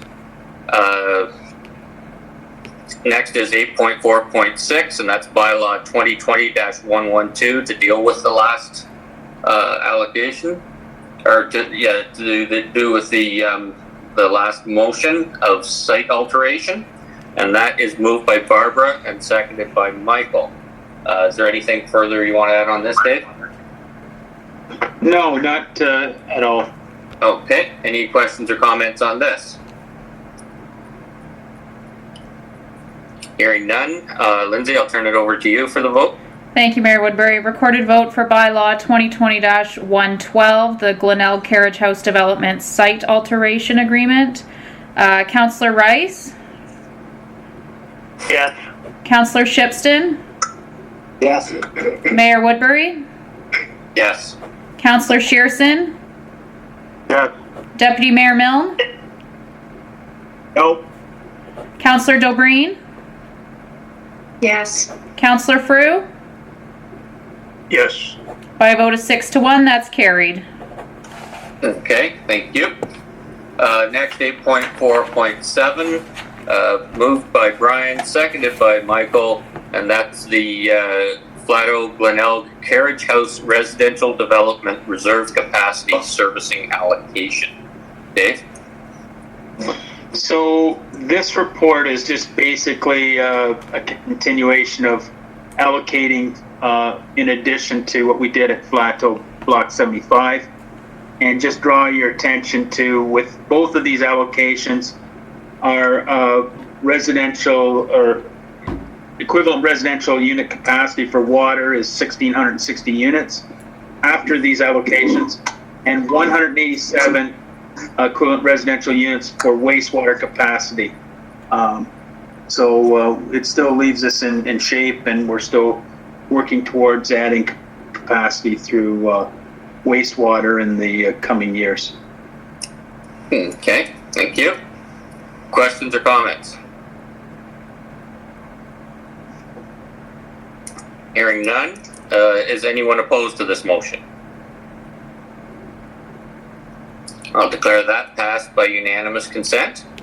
And now we'll move on to 8.4.8, and that is the bylaw to go with that. Moved by Jim, seconded by Jason. Any comments or questions on this? Okay, Lindsay, I'll let you do the vote, please. Thank you, Mayor Woodbury. A recorded vote for bylaw 2020-113, which is the Glenelg Carriage House Development Final Capacity Servicing Allocation. Councillor Dobreen? Yes. Deputy Mayor Milne? Yes. Mayor Woodbury? Yes. Councillor Shearson? Yes. Councillor Frew? Yes. Councillor Shipston? Yes. Councillor Rice? Yes. By a vote of 7 to 0, that's carried. Okay, thank you. 8.4.9, and that is the Southgate 2019 to 2023 CAP and the 2020 progress report, moved by Martin and seconded by Barbara. Dave? So what we've done here is just basically gone through the community action plan and provided an update. And in the report, just a summary of actions that we likely need to look at or consider as part of the budget process, possibly, whether it's capital or operating, this year and long term, or in 2021, I should say. The first point here, I'm not sure how it fitted under Public Works, but I guess that was the place I put it. Considering a building inspector, bylaw enforcement officer, it says right in our community action plan about the 1% compounding for bridges and roads if we're going to keep up with our assets, and then just goes on with other projects in Public Works, and then the administrative stuff. And I think what I'll do is the report kind of speaks for itself, and for expediency, I'll just take questions if there are any. Okay, thank you. Are there any questions or comments? Yeah, through the chair, Dave, under economic development, the first item, the first bullet is hiring an EDO. Are we going to go with an established economic development officer, or come from within, or look outside with somebody with fresh eyes that can bring a lot of different ideas than just going on Facebook? Well, I can guarantee you we won't be using too much of Facebook in relation to recruiting the EDO. But I think that's a discussion for budget purposes. Okay. I'm not sure we have anyone with interest, but we don't know until we, put our feelers out there and advertise the position internally. But my hope would be that we would find someone that has some experience, but at the same time, not a lot of, previously bad habits and creativity and so on, because our growth right now for a small town is kind of unprecedented. So I think it definitely needs fresh eyes. It needs some level of experience, but it needs some level of creativity and entrepreneurship to provide us advice. So I think those are all important attributes that you mentioned in your discussion. But we need to get it through the budget process and get it approved there first. There is not a week goes by, and honest to goodness, I was driving out to a meeting yesterday in Dundalk, and I got a call about someone interested in building a 10,000 square foot building in the industrial park, and I don't have land for them right now. So, we need to find creative ways to find places for those people, and we're looking to land that is owned privately, that is vacant in town, to try and help those kind of people out. Mm-hmm. That's good. Okay, thank you. It is a full-time job right now, the way things are going, and we know we need to set up a chamber, and we know we need to, create some leadership coming out of this COVID thing for businesses and industrial, commercial, both, to help them get back on their feet and support them and look at the CIP and work on that with planning. And so there's a lot of things to be done. Mm-hmm. Yep. That's true. And so with a professional EDO, there'd be, I hate to use the word headhunting tactics, but he could definitely be a little bit more proactive in trying to find people to fill in the eco park instead of just, we want to be in the eco park. Would that be part of it next year or the 2 years? Be more proactive in finding, instead of letting them come to us? I think it's more of promoting our community. The person yesterday that I talked to, he's tired of Toronto and the costs down there. So he wants to get a fresh start in a community where, he can establish and still likely deliver services to that whole, 401, 400 corridor from Dundalk. Yep. Because as we've said in the past, we're equally either convenient or inconvenient from, many, many places. Barrie, we're an hour away. Toronto, we're an hour away. And Guelph, Kitchener, we're an hour away approximately. So that is, with an hour's travel, that's not a big challenge for companies now to afford themselves of smaller community places to run their business. Yep, I completely agree. Thank you. Barbara? I wanted to echo Dave's comment. We're not in the middle of nowhere. We're in the middle of everywhere. So we could look at it. Yeah. That's right. That's whether you want to create humor or whether you're, in serious discussions. But we're equally convenient or inconvenient, whatever you want to say. Yeah. Just to get back to the community action plan update report, I think we're going to have much more discussion on what that EDO position is going to look like, how we're going to recruit. That's not part of this community action plan report, but good discussion. Mm-hmm.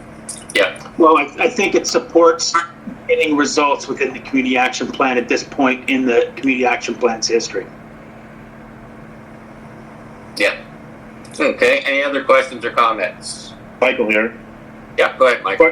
This question's kind of towards Dave. I'm just kind of wondering what's the status on the Highway 10 bypass, because when that road goes through, we own the property there that, a place like this guy in Toronto that wants to come up and build his building, we would have the land there for sale.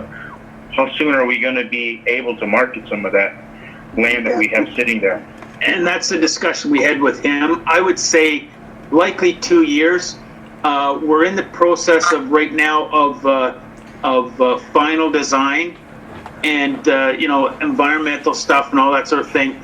And we've asked Triton to continue on with that as quickly as they can for a plan to tender in the spring or sooner. And then hopefully start some construction in 2021 and finalize it in 2022. That's finalized construction. Yeah, great. Any other questions or comments? Jason here. Yep, go ahead, Jason. I guess this is for Dave too. Dave, you've told us a lot of times that there's people lining up for this land, and we have the land right there. Why do we have to wait for this road to go in? Why can't we get the building going? Why can't we sell these properties, get the building going, and send them through town for 2 years? I just heard different times you say that people want to get going. Well, why are we selling it to them, and what's holding us back? Well, they have to lay out a road design within the property, and that would include not necessarily building, but a road design that would give basically a highway, like a Highway 10 service road. So when we come off Highway 10, we'll come in and we'll kind of loop and go down through the center of the property to the west. But we'll also create a design of a road to basically go straight north towards town. And that would be a service road that would give rear access to commercial properties. So you need to create that lot fabric from the roadways. And until we get that designed, then surveyed, we can't create lots of record to sell. And we have to have those lots of record registered in the registry office before we can sell and get construction going. So once we get road design, then we can survey the road and survey the properties. But chances are we would basically survey the properties in blocks like we did in the Eco Parkway, and then entertain offers maybe in early 2022 to allow the real estate transaction to take place. And then we would once we get this guy that wants to build a 10,000 square foot property, let's say, we'd find him a piece of property within the Highway 10 project, and we would survey out, let's say, 5 acres for him specifically. We won't be surveying like 2 acre lots and 10 acre lots, because you never know what comes along until it happens. So that was advice we got from our lawyer as the best way to proceed. But the road is the first thing that has to happen to basically establish the coordinates for where the surveys can take place for private properties. So the Eco Park land right now, we have all that sold? So it's either all sold or there's options on it. We're waiting, there's about 4 properties we're waiting for a survey, and we can close on those. There's another property that is has the right, that Golden Greenleaf has rights to get approvals from the government and do their thing. I'm talking, they're getting near the end of their line, and I'm trying to get a decision or a response from their lawyer as to are they proceeding or not, because I've got people that will take that land up the minute it's released. And then there's the Flato project land we've got a signed agreement waiting on official plan and urban justification and what else, comprehensive review reports from the planner. And we hope to have that done by the end of the year. And by the time we do that, that's gobbled up all the land. Okay, thank you. Any further questions or comments? Hey, John, to Dave. So just a comment. So with the Highway 10 land, we are actually looking at not just necessarily getting one big industrial place, but maybe a flagship industry plus a whole pile of other little ones that would provide a lot more jobs for people in Dundalk, right? We're doing a kind of a holistic industrial park. So I wouldn't call it, it's going to be commercial industrial development.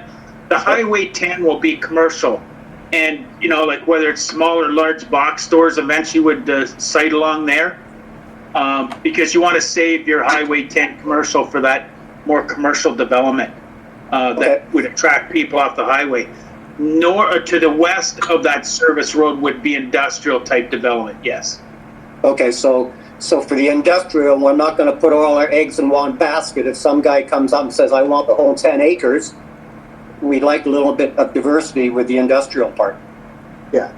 Okay, thank you. He may take 10 acres, he may take 5, he may take 2. We've got 140 acres there to develop. Yeah. Thank you.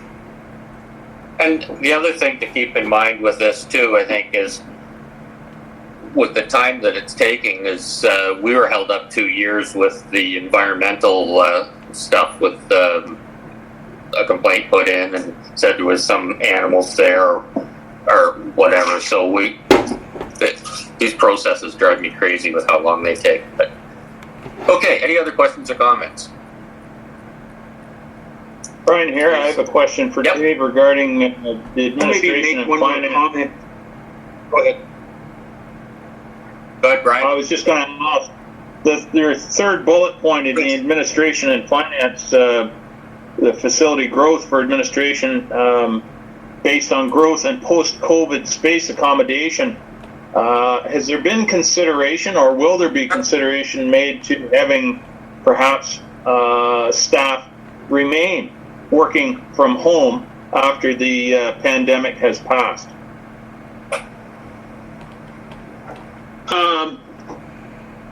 Most definitely. We're still in the COVID thing, but those discussions, we have to balance it with providing service and front counter service, and maybe we'll be getting more even for building department. We won't need our doors open, but I don't see that anytime soon. We're working on a lot of things to, the fire hall. We may find space there that we won't have to expand if we move the ambulance out of there to another location.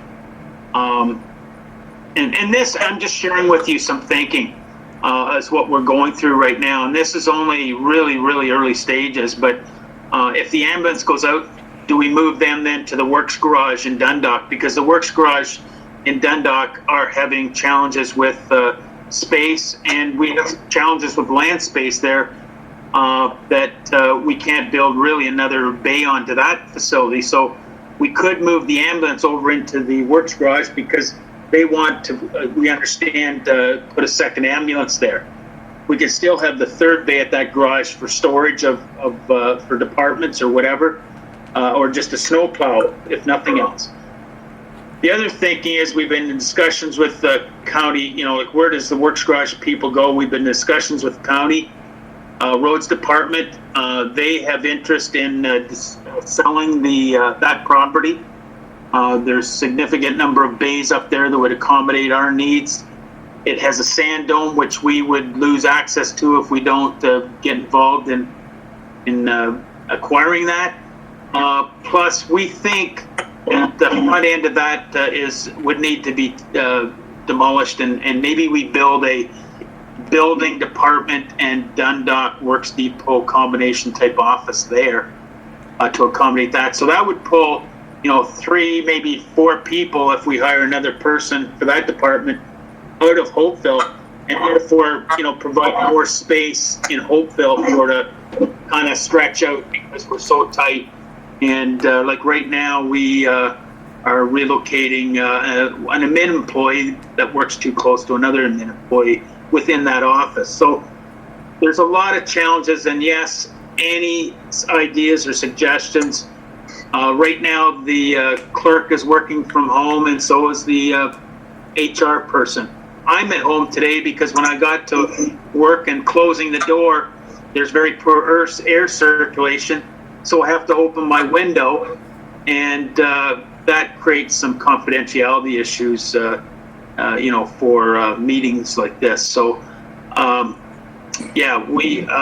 think we have to have both a staff and council discussion on these very issues, but we have to see how we can roll this plan out, because the county's having challenges even finding land to build their more robust facility up in the Flushing area, so they can let the Dundalk facility go. So there's a few things to fall into place to make all that happen, but it needs to be a lot of discussion and planning go around it. But that's just a kind of a short synopsis of what we're thinking.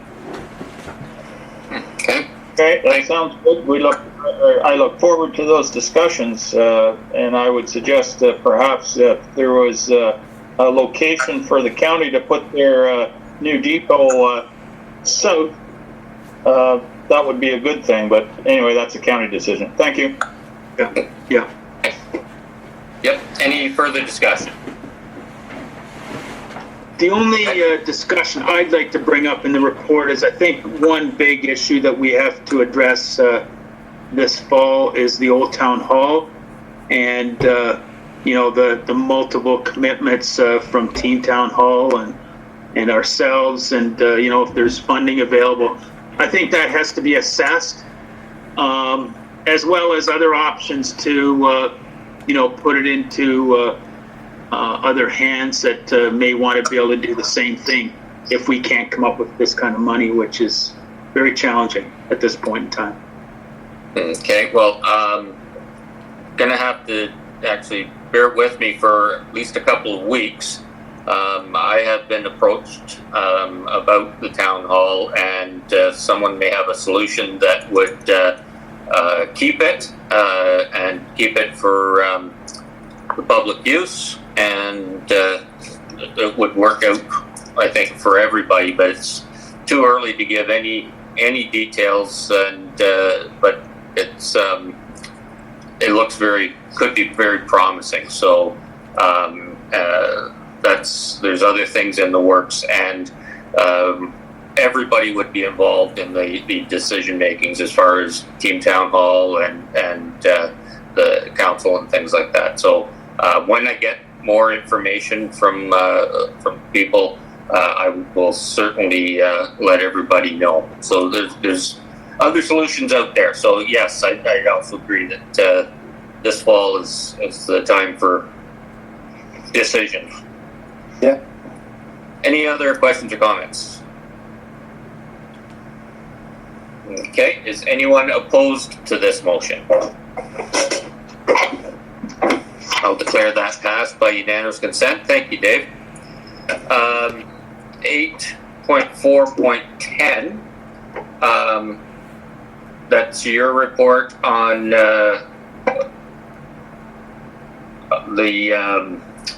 your staff report, and it's about the Junction community initiatives. And that would be moved by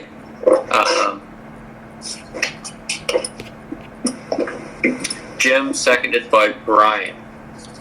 Okay, Dave, go ahead. Well, and this is the one also that we're adding that motion this morning for the lawn bowlers as well. Right, thank you. Okay. Did you want to add any more to this? So there are a few things that have evolved even since this report. I think it's pretty self-explanatory, the Phase C opening. No one can be missing the news that Ontario's going through a bit of a challenge right now with second wave possibility. And we're seeing it locally with some increased cases that we see daily from Dr. Era. So I think, we just put our seatbelts on and ride this out and play it extremely safe. The next item is the Mask Bylaw, and that was something that was going to be taken on by the county, and the county has recently changed on that and will not be putting that in place. And Dr. Era is taking, control of the masking issues. And I think the big things to recognize is that you will be required to wear a mask. There will be obligations by the place that you are visiting, whether it's the Township of Southgate office, the grocery store, the hardware store, the bank, that those people of responsibility in those institutions or those businesses will be required to ask you or have you put on a mask or ask you to leave.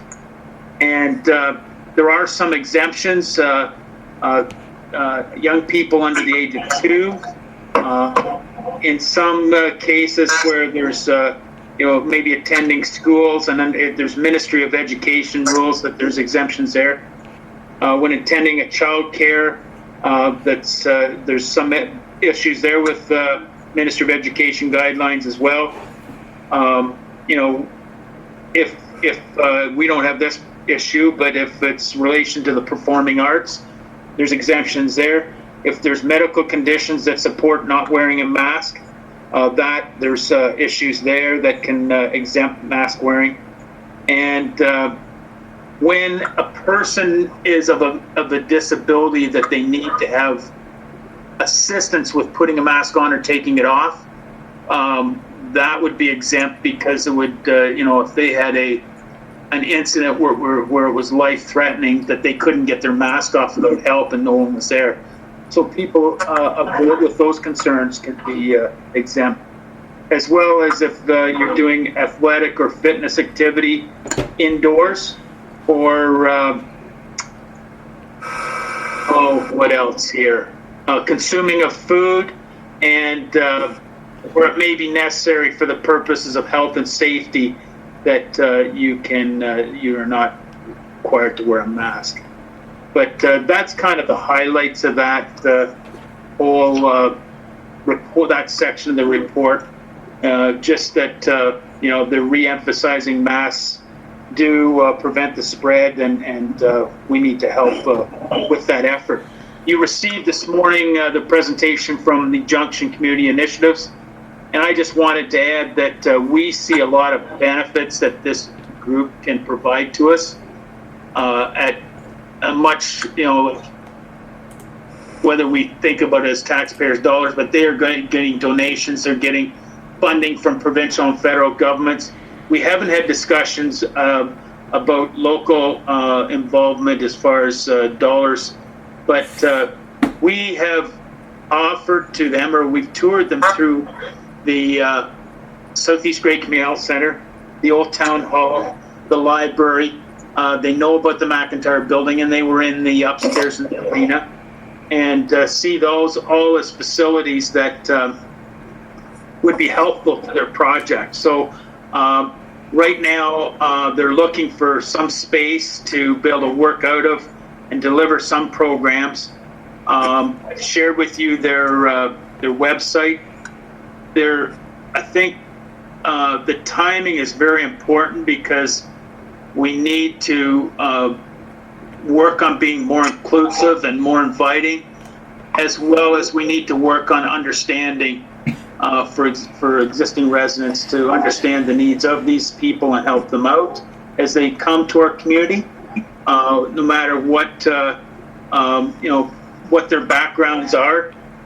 They want to be inclusive, and there was a presentation that someone shared with me about volunteers and getting them involved in the community.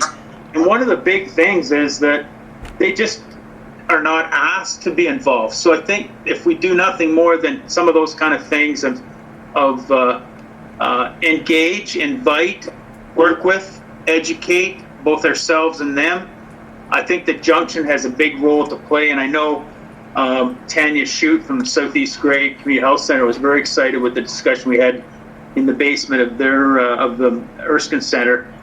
And we propose working with them and maybe providing some space to Joe and John to work, as we transition, to create a medical center. Because I think really the Southeast Grey Community Health Center sees this as a social health service that are able to go out and talk to people and find out what their concerns are, newcomers to the community and youth that are being bullied, which we hear about today in our community, to help them through those kind of challenges and give them a hand up instead of a handout to understand. But we believe in the discussion we had the other day, which was we need to create a roundtable of community, of municipal, of staff in Southgate to really have a discussion about what's the programs we serve in the library at Southeast Grey and recreation that we don't overlap on, plus what programs are we not delivering that we should be delivering, and work with the Junction and Southeast Grey and recreation and library to coordinate that effort and make sure the dollars we are spending in these areas are well focused and positioned to create results. So I'll maybe stop there, or do you want me to continue on and finish off the report and just come to questions in general? I think good stuff there. If you want to finish off, if there's anything Okay. you want to know. So the Grey Bruce Local Immigration Partnership, I was kind of ticked off that I couldn't get on that because I had another really important meeting. So Kayla was able to sit in, and she was basically provided me some information and report on that. But I see this as a very important resource to support us with the Junction and our other services to, really have a source for information and support at a higher level for immigration and supporting our immigration. The minor hockey thing I've reported there. Kevin is planning on putting the ice in the 1st of November. Since that meeting, the Greater Toronto Hockey League has suspended their hockey until January 1st, so I don't know what impact that will have on the OMHA, but I think the report as far as for the Dundalk Arena and working with minor hockey, that encapsulates it pretty well. They're down in registrations, and they're working on working around that. Right now, they've committed to 13 hours of ice time, and I think we had hoped it would be up more around that 20, 25 or 30, but here we are. So we're thinking if we start November 1st, that will create some savings. I believe, I don't think they've started yet. Their ice has been in for a couple weeks now, but they're not starting till after this coming weekend in Flusherton. And if need be and COVID gets better, we could consider, going into April to give people something to do if we can run our plant a little bit longer. And Flusherton would shut down, so we'd have increased use. But we'll see where that goes. But at this point in time, it would be November to the end of March for ice, and play up a year after that. And the last thing is we got a call Monday night from lawn bowlers saying they had an opportunity to apply for a grant. So Kevin and I met them yesterday to find out what that was about, and we found out that they have to have their application in November the 20th, and our next council meeting is the 21st. So I apologize, but we rushed this in to get this into the agenda last night for you and provide to you this morning. But it's about the lawn bowlers. If you look at the photo, at the bottom, there's kind of a gutter around the greens made of wood, and those gutters are all kind of they degraded and some are rotted out. So they want to do a project to replace the gutters all around the outside of the greens. And what that happens there, if somebody is overzealous or a ball gets knocked forward, it gets shoved into this gutter and lands in sand, so it doesn't hurt anyone or get off the green. And then the other part of the project is they would create not necessarily exactly like what's in the picture, but some shade areas that people could sit and relax as they're waiting for the other end to play the game. So there'd be a couple of those constructed. It would likely be a peak roof to create more shade than what the slope roof you see there is. The other thing they're looking to do is put some more paving stones in to interface from the walkway and ramping right butting up against the gutters, and that would be some stone, brick stone pavers that would create a sidewalk there. And with that in place, then they could create a ramping that would create accessible access to the lawn bowling green. So we think there's a pretty neat package that can be put together there to apply for up to $25,000 through the the New Horizon Seniors Grant Program. And I've included in the report some of the objectives of the grant, and I think it hits most, if not all, of those objectives. So I think they can put together a good grant. We've said we would come to council to seek approval to provide a letter of support, and that we would help them with reviewing the application and putting a bit of sizzle or additional spin on it to help them wordsmith the grant. So that's for that. That's the end of my report overview. Thank you. Barbara. Thank you. Through the chair. Dave, you said that the deadline was November 21st? Sorry if I misspoke, it's October 20th. Yeah. And our next meeting is October 21st. Okay. That made more sense. When you were talking about the exemptions of mask wearing, I read on the news this morning on Blackburn News that Dr. Era is the mask protocols are going to be based on provincial guidelines, that they will supplant any local order. So when you were talking about the exemptions and the requirements, you were referring to new provincial standards? Correct. Okay, thank you. And I was just giving kind of an overview. There's some others on here related to correctional facilities, but those are the ones that apply to us. Mm-hmm. And I was speaking with someone at Wellington North Council, and the volunteer engagement project that they entered into, that I sent you the information on, the Yes. information, volunteer information, they'd happily share. Well, I've already got a copy of it. Awesome. Thank you. Any other questions or comments? Okay. Yeah, through the, sorry. Go ahead, Through the Mark. chair. Dave, with the South Grade Minor Hockey, you said you chatted with them on the 29th.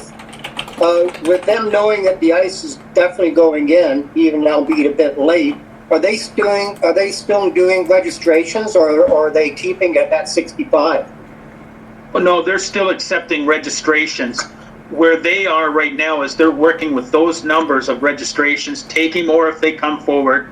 Yep. And they're now devising, I guess we'd call it, a plan to be approved from OMHA so they can get on the ice with these protocols that they get approved from OMHA.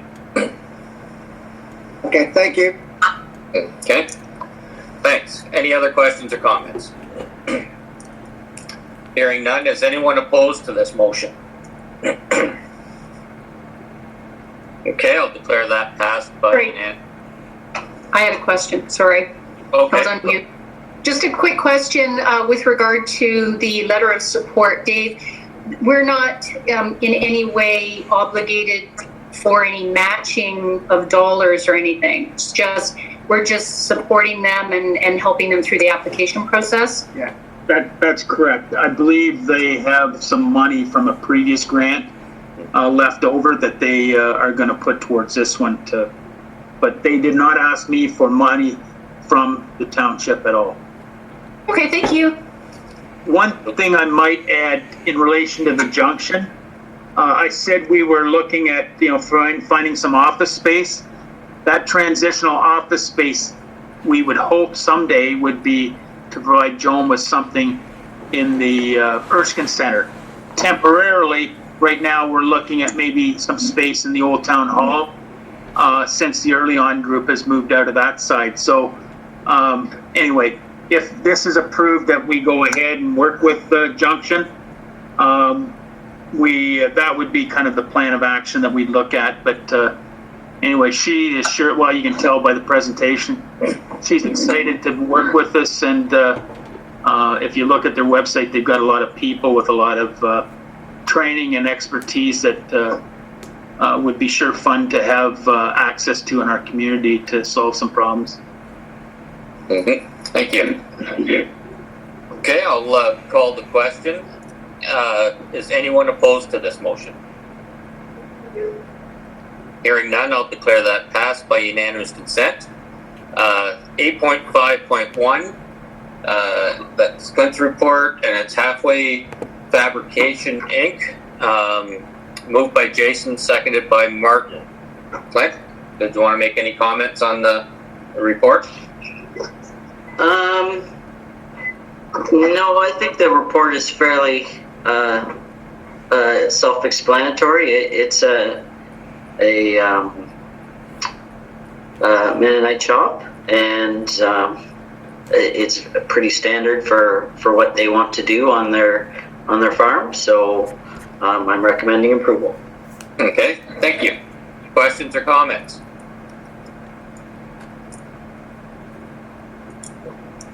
Hearing none, is anyone opposed to the report? I'll declare that passed by unanimous consent. And the bylaw for it is bylaw 2020-114, moved by Brian, seconded by Jim Fruit. Are there any questions or comments on this?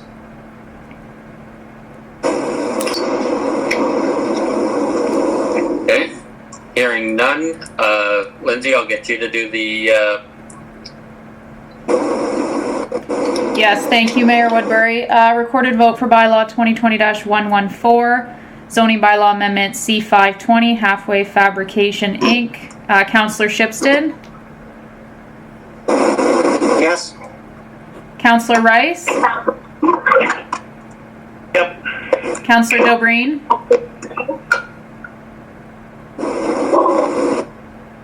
Councillor Dobreen? Did you call? I'm sorry. Did you call my name, Lindsay? Yeah, just now. Yes, I'm in favor. Thank you. Deputy Mayor Milne? Yes. Councillor Shearson? Yes. Mayor Woodbury? yes. Councillor Frew? Yes. By a vote of 7-0, that's carried. Okay, thank you. 8.5.3, moved by Martin and seconded by Jason, and that's planning report 2020-046 for Joseph Hoover. Clint, anything to add? This is a site plan application. It has been reviewed previously with the zoning amendment that was passed, and MTO granted it grudgingly with a entrance permit onto the highway. However, it has to remain small scale. And other than that, it's a fairly standard site plan agreement. Great, thank you. Any questions or comments? Barbara? Go ahead, Barbara. Just one quick question. I know that you've answered this in the past, and I just, all site plans get registered on title, correct? Correct. Thank you. Okay, any other questions or comments? Hearing none, all in favor, or is anyone opposed to the motion? Hearing none, I'll declare that passed by unanimous consent. And we'll move on to bylaw number 2020-106, the bylaw to go with that last motion. And that's moved by Jim, seconded by Mark. Does anyone have any comments on that? Hearing none, it's a bylaw, so Lindsay, if you would take over. Thank you, Mayor Woodbury. Recorded vote called for bylaw 2020-106, site plan 10-20, Joseph Hoover. Mayor Woodbury? Yes. Deputy Mayor Milne? Yes. Councillor Dobreen? Yes. Councillor Rice? Yes. Councillor Shearson? Yes. Councillor Frew? Yes. Councillor Shipstead? Yes. By a vote of 7-0, that's carried. Great, thank you. 8.5.5, it's planning report 2020-064. It's the Dundalk Pharmacy, and Councillor Shearson and Councillor moved by, and Councillor Frew seconded it. This has been a while in the works. I know they've been working on things, planning for quite a while out of the pharmacy. So Clint, would you like to add anything to your report? Just that I'm glad to see it finally make it to the finish here. They started this process back at the end of 2018, and then they put it on hold while they did some redesign of things and whatnot. And only this past summer did they resubmit new plans. So I'm excited to see it come forward and hopefully get built soon, and help that portion of the downtown take shape. Great, thank you. Any questions or comments? Barbara. Through the chair to Dave, I guess. Dave, you had thrown out possibilities for Proton Street and accessibility.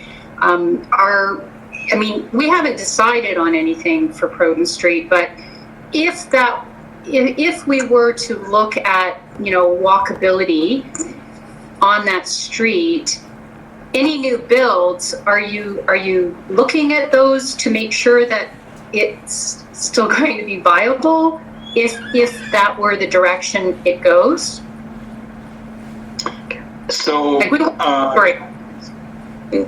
so in response to that, that would be, I think that's a long-term vision that I think there'd have to be consultation with the downtown business owners, the chamber, let's say, if we get that going. I think that's really important that, whatever we do fits with their needs. This pharmacy building is designed to, match up to the existing sidewalk, so accessibility would not be a problem.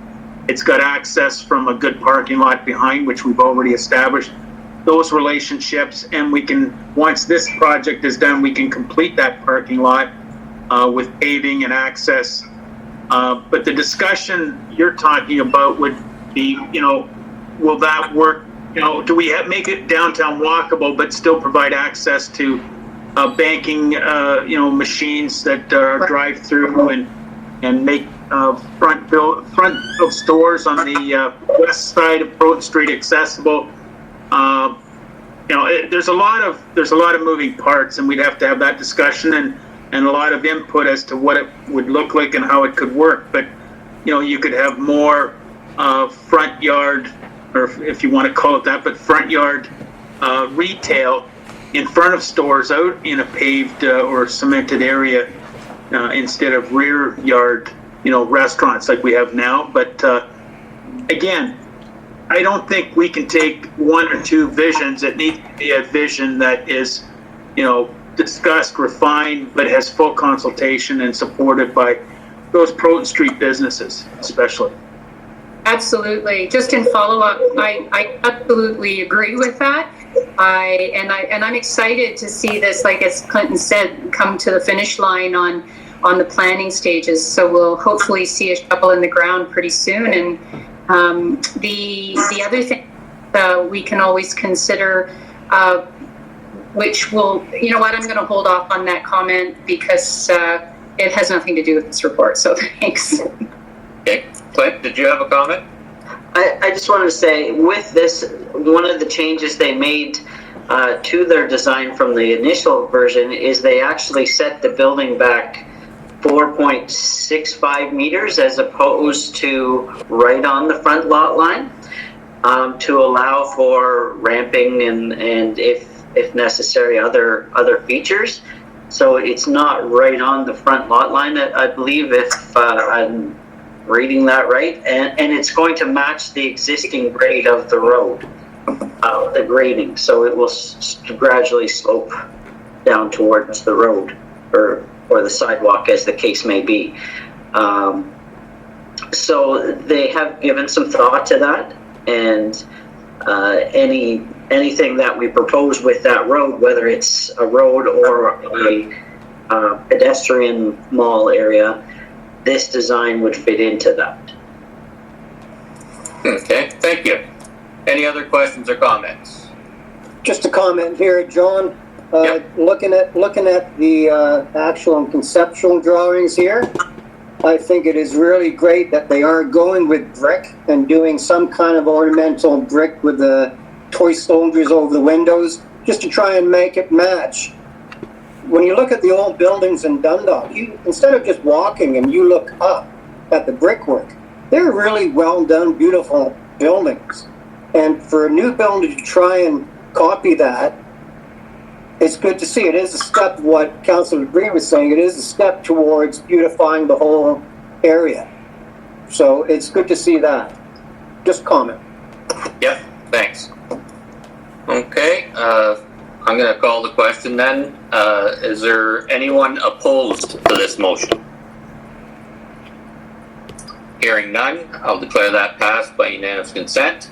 And we're moving on to 8.5.6, moved by Brian, seconded by Michael, and that's bylaw 2022-118, and that's the bylaw for the pharmacy site plan. Are there any questions or comments on this? Okay, hearing none. Lindsay, if you'd like to do the vote. Thank you, Mayor Woodbury. Recorded vote for bylaw 2020-118, the Dundalk Pharmacy Site Plan Agreement. Councillor Shipston? Yes. Mayor Woodbury? Yes. Councillor Rice? Yes. Deputy Mayor Milne? Yes. Councillor Frew? Yes. Councillor Dobreen? Yes. Councillor Shearson? Yes. By a vote of 7-0, that's carried. Okay, thank you. 9.1, and that's another bylaw, 2020-019, let me start that again. Bylaw 2020-109, and that's a road widening bylaw, moved by Jim and seconded by Brian. Dave, do you want to comment on that at all, or is that? So I actually put that one forward, Mayor Woodbury. It's just to follow up with a consent application. It went to the Committee of Adjustment, I believe, their August meeting. And one of the conditions was that a 3-meter road widening be deeded to the township. So we're just following up with that bylaw. Great. Thanks, Lindsay. Any questions or comments? Okay, hearing none. It's a bylaw. I'll get you to do that, Lindsay, please. Yeah, so recorded vote for bylaw 2020-109, consent file B4-20 road widening. Councillor Frew? Yes. Deputy Mayor Milne? Yes. Councillor Rice? Yes. Councillor Shipston? Yes. Councillor Dobreen? Yeah. Councillor Shearson? Yes. Mayor Woodbury? Yes. By a vote of 7-0, that's carried. Okay, thank you. Next on the agenda would be for notices of motion, and we received none. But I will give notice that I'll be bringing forward a motion that we extend our contract with SMART, the Southgate Mobility, for another year. 11.1, regular consent items, regular business. Moved by Jason, seconded by Michael. Does anyone want any of those pulled? Mayor Woodbury, if I could add just an amendment, the finance report 2020-023, it just should have been numbered 2020-025, I believe, Liam. That was my mistake. I'd numbered his report wrong. He was away on vacation when we did that, so just a friendly amendment. 24, not 25. 24. Okay, so we'll amend the amendment. All right, so that's just housekeeping to take care of that number. Yeah. So I haven't heard anyone say they wanted to pull anything. So comments on the 11.1 items. Barbara? Thank you. Just to Lindsay and Liam, I note that we have the first couple of budget committee of the holes on a Tuesday. Can you explain why we weren't sticking with the original plan of holding committee of the holes on the Wednesdays, or maybe in collaboration with our, following a council meeting or committee of adjustment meeting? Was it, agenda related? I'm just wondering from, the people who on council who have, as Brian calls them, JOBSs, jobs, that it may cause a little bit of difficulty for them, possibly. I don't know if it does or not, but what was the reason for going with the Tuesdays as opposed to changing the week and going on Wednesday? So if I might, Mayor Woodbury?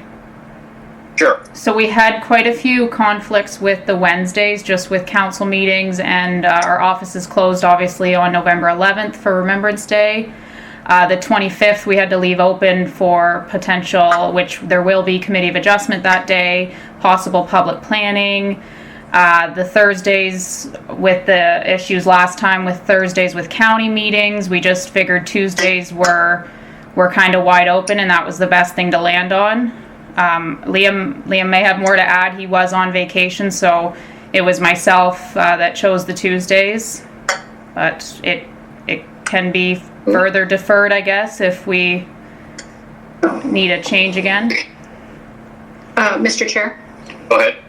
I do not have a problem with the mornings on Tuesdays, and you make a good point, because we don't have the public planning meetings in the calendar at this point, so I wasn't sure if those afternoons would be taken up. So thanks for the explanation. I'm fine with Tuesdays. John? Yep. Martin here. Go ahead. Yeah, I have one of those things called JOBSs. But I can live with this. The only question I have to William is that if there is going to be a meeting that doesn't have quorum on those days, would it be at 7 o'clock? There won't be any 1 o'clock meetings just because I have a GOBS? Would it be a 7 o'clock meeting if no quorum? Yes. So Lindsay, Dave? Yeah, That's much for Lindsay. Councillor Yeah. Shipston, that would be correct. That's the process we've been following just during the emergency, that if we don't have quorum, Okay. that they would continue at 7. So I would say yes, we would do the same process for the committee of the whole meetings in that case. Okay. Yep, that's awesome. And maybe this question for William then, being such a robust document with all the budget items, are we as council going to get printed hard copies along with what's shown on the websites? Liam?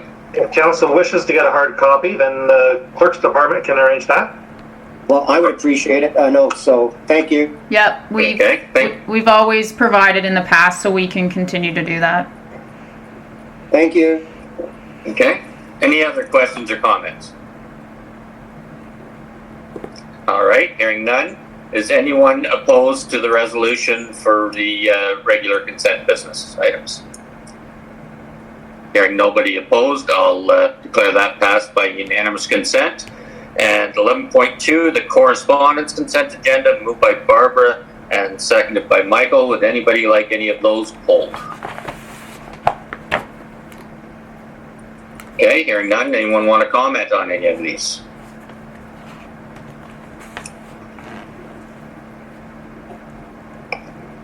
Okay. Is anyone opposed to this motion to set this? Hearing none, I'll declare that passed by unanimous consent. 11.3, resolutions of other municipalities. And that is moved by Jim, seconded by Brian. Does anyone want to pull anything from there? Okay. Anyone want to comment? Okay. I'll ask if anybody is opposed to the motion. Hearing none, I'll declare that passed by unanimous consent. Next off, we have the motion to go into closed, moved by Michael and seconded by Mark. Mayor Woodbury, Barbara? we just have county report and members' privilege first. Okay, yeah, we could do that too. I read closed session and it's closed session consent stuff. That's right. So, okay, county report. The last county meeting, there really wasn't a ton of stuff that we went through. I guess the biggest thing is they're because of people with those jobs. Our deputy mayor here put in a motion to change the meetings to start till 10 o'clock in the morning instead of 9:30, just to allow people to do what they have to do and travel time. And it got a lot of support, so that's the biggest thing. The rest of it, there was nothing overly major that I can think of. Brian, can you think of anything else? The only point I was going to make was that the county had agreed that we were going to go back to live meetings tomorrow, but in light of the surge in cases of COVID-19, decision was made to stay with the remote meetings for the foreseeable future. Right. Yep. So, yes. Oh, and the change of meeting time start was only for the in-person meetings. The virtual meetings will continue to start at 9:30. Right. Yeah. Thank you. Any questions or comments from council? All right. Members' privilege. Barb, you wanted to bring up one. We see we got the note from you. Yes, thank you, Mr. Chair. I just thought it interesting that Dundalk, the Main Street and Highway 10, the Google Maps has updated it to include the smile sign. Mm-hmm. Yep, that's good. Maybe I'll put some smiles on people's faces too. Any other good news or members' privilege? Okay. Thank you. Now, if you remember what I said before about Michael moving and Martin seconding that we go into closed session, that's a motion on the table now. Is anyone comments on that? And actually, John. Yeah. John, if I could interrupt you just for a second there. Good news and celebrations. I would be remiss if I didn't, on behalf of council, perhaps, if you allow me, to congratulate Alicia Hugo on her marriage this past weekend. Ah, okay. I did not know that. So that's yes. Congratulations to her, and hopefully she's off on a vacation somewhere. I don't know how far she's got from home. Well, wait, things are going right now. It won't be too far. So, yep, no, that's great. Congratulations to her and to your son, Deputy Mayor Milne.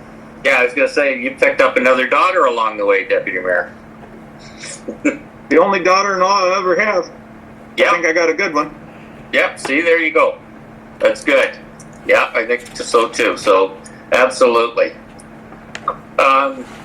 Next, we'll go back to that motion to go into closed. Is anyone opposed to that? Hearing none, I'll declare that passed, and I'll call a recess while we switch over.